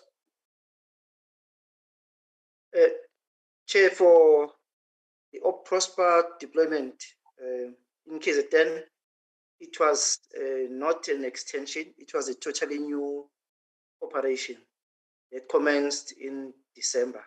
So it had up to a maximum of 2,700 soldiers available for employment. It was a new deployment. All right, yes. Colleagues, yes, and the soldiers, I see them in the freeway and everywhere else. So, really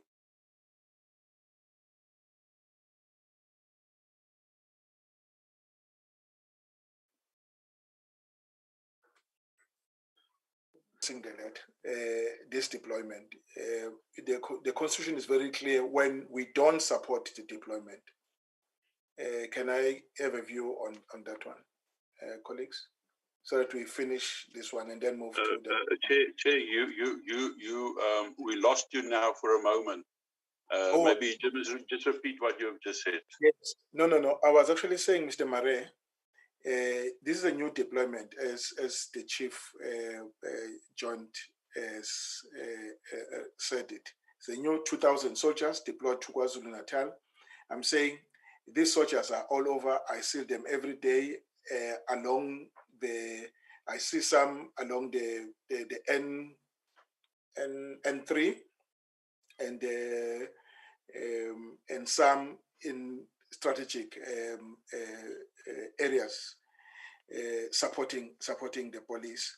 So the question, Chair, now I have is that deployment started on the 18th of December, and the Constitution is very clear if we don't support it. Do we support it or we don't support it? That was the question, Mr. Murray, I presented. Oh, yes, thank you. Chairperson, if I can comment on that. Obviously, we are there to support the essential deployments.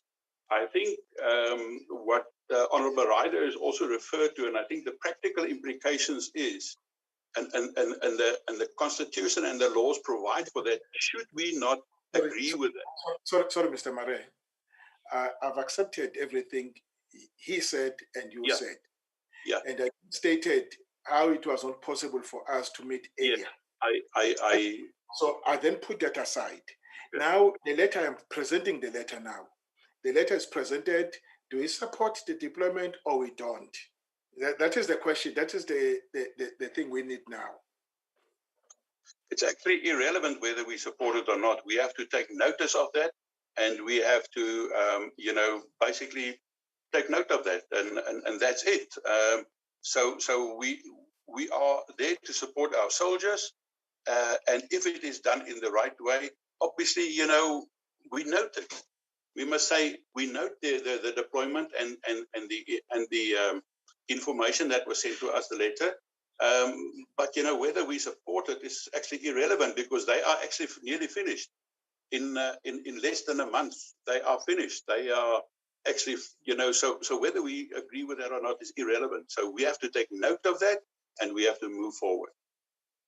We basically condone it. We basically condone it at this stage. Whatever it means, it's fine. Let's leave it at that.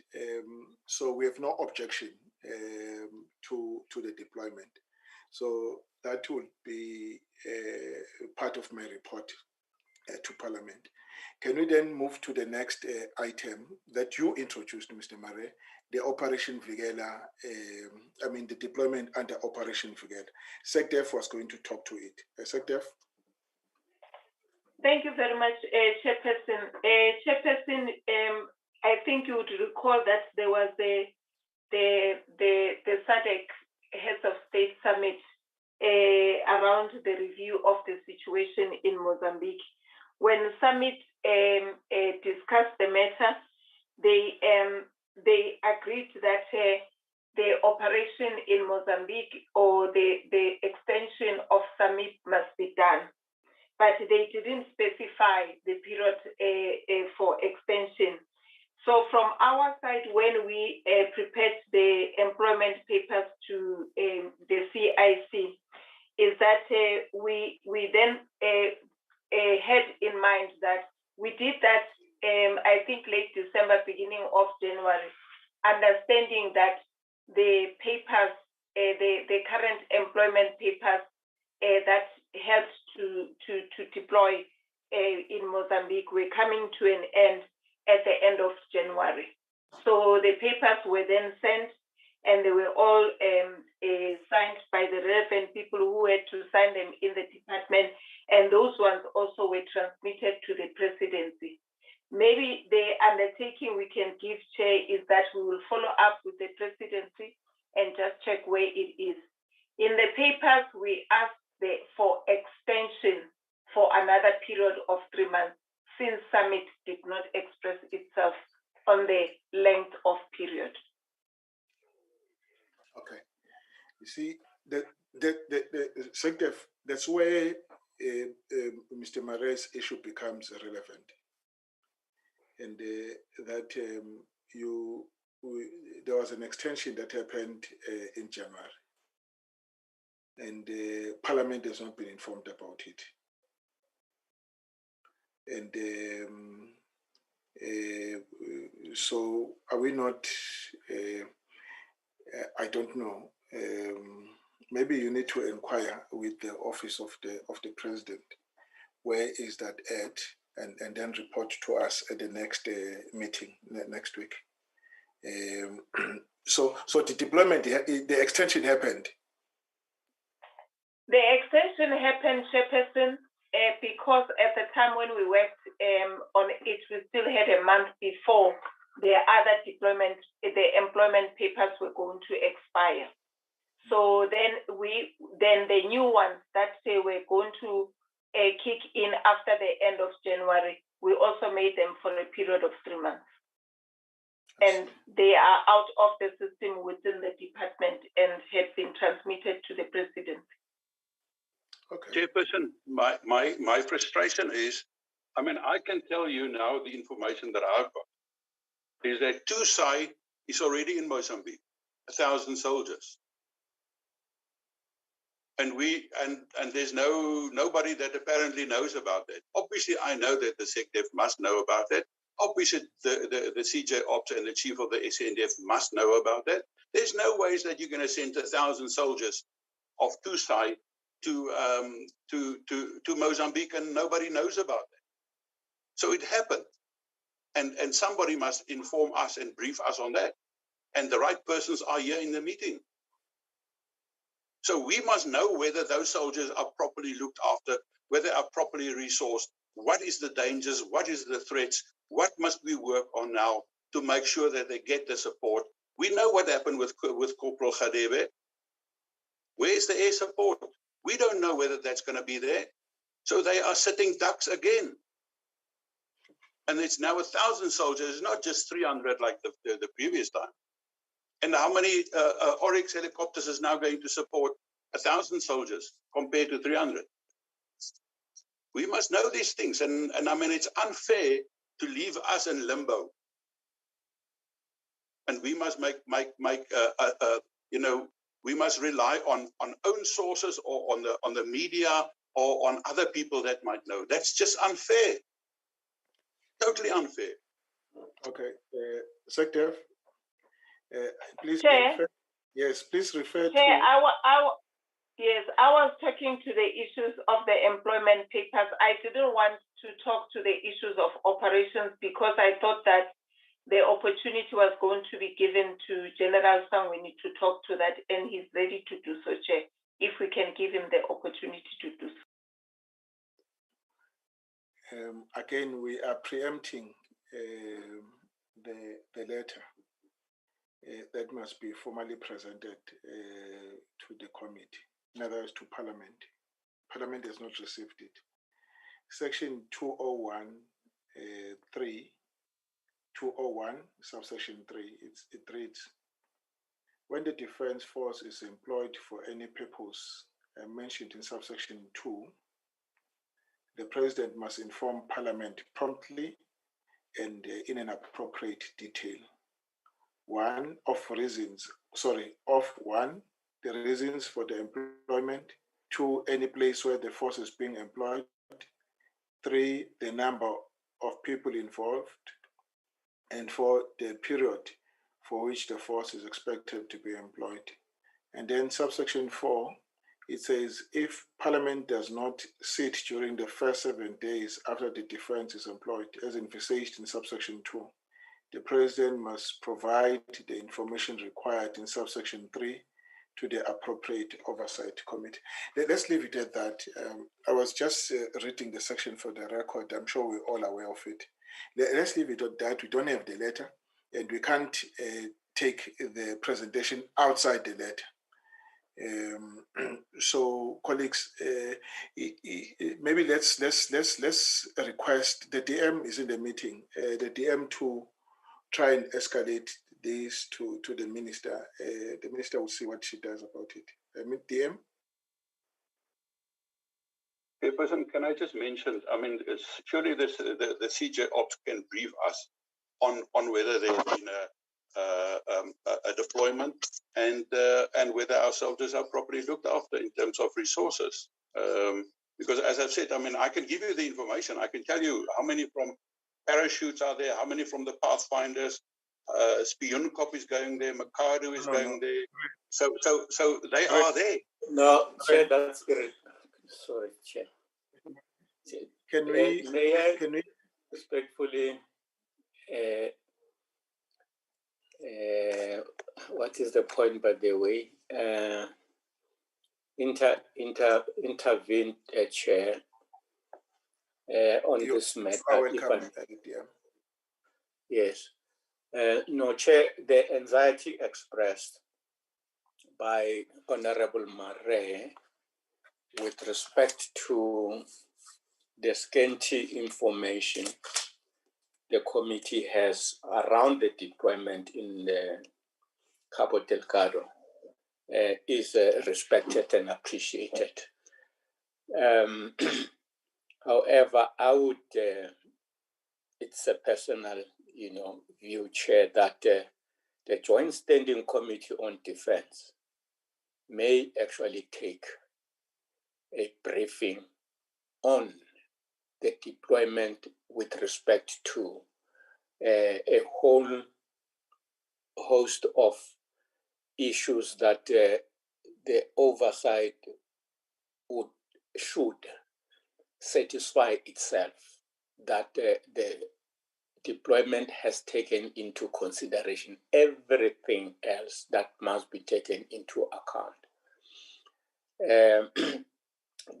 I'm just worried that the information the honorable member is bringing up may actually be in part unintentionally compromising the deployment there.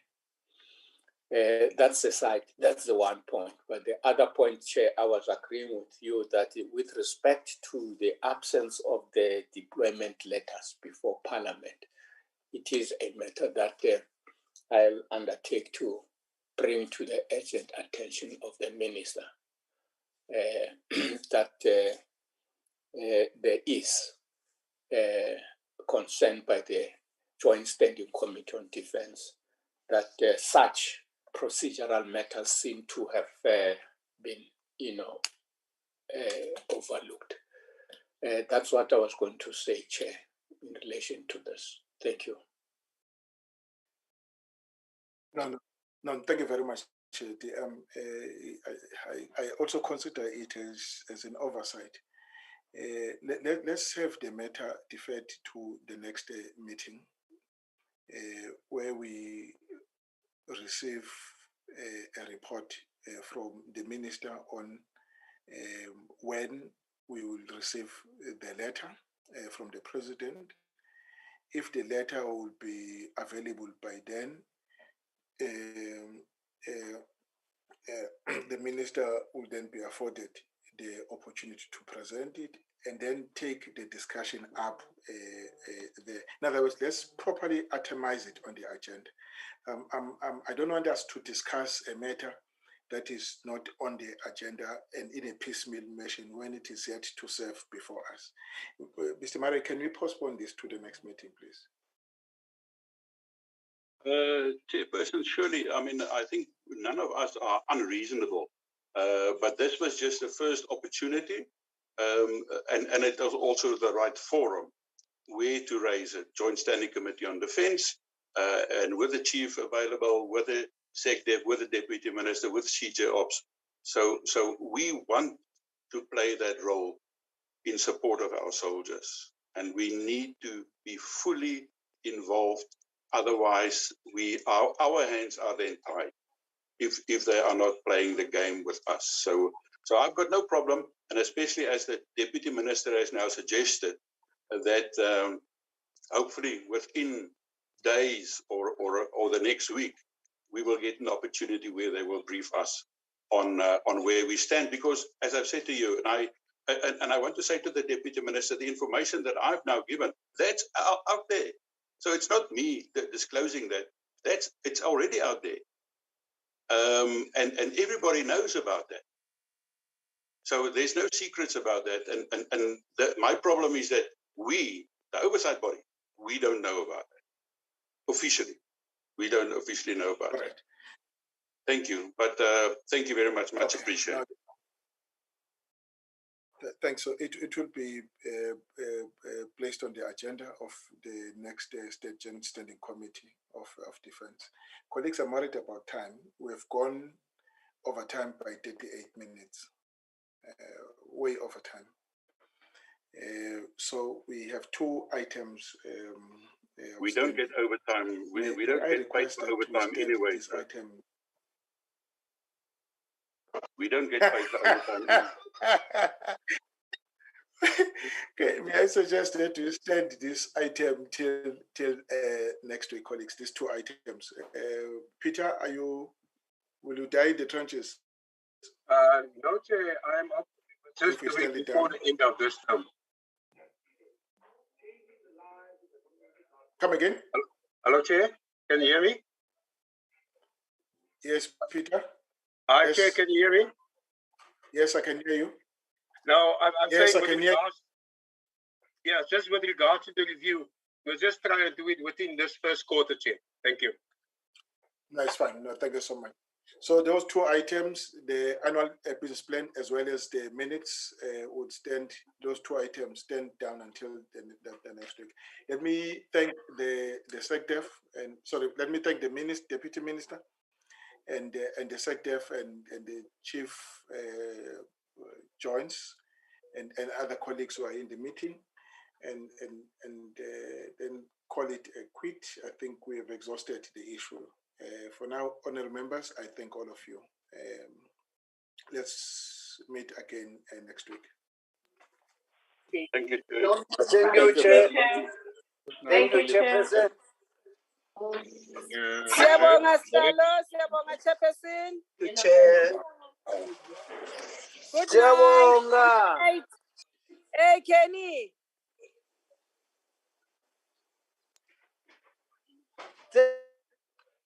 Nkosi. Hi Kenny. How's you, Kenny?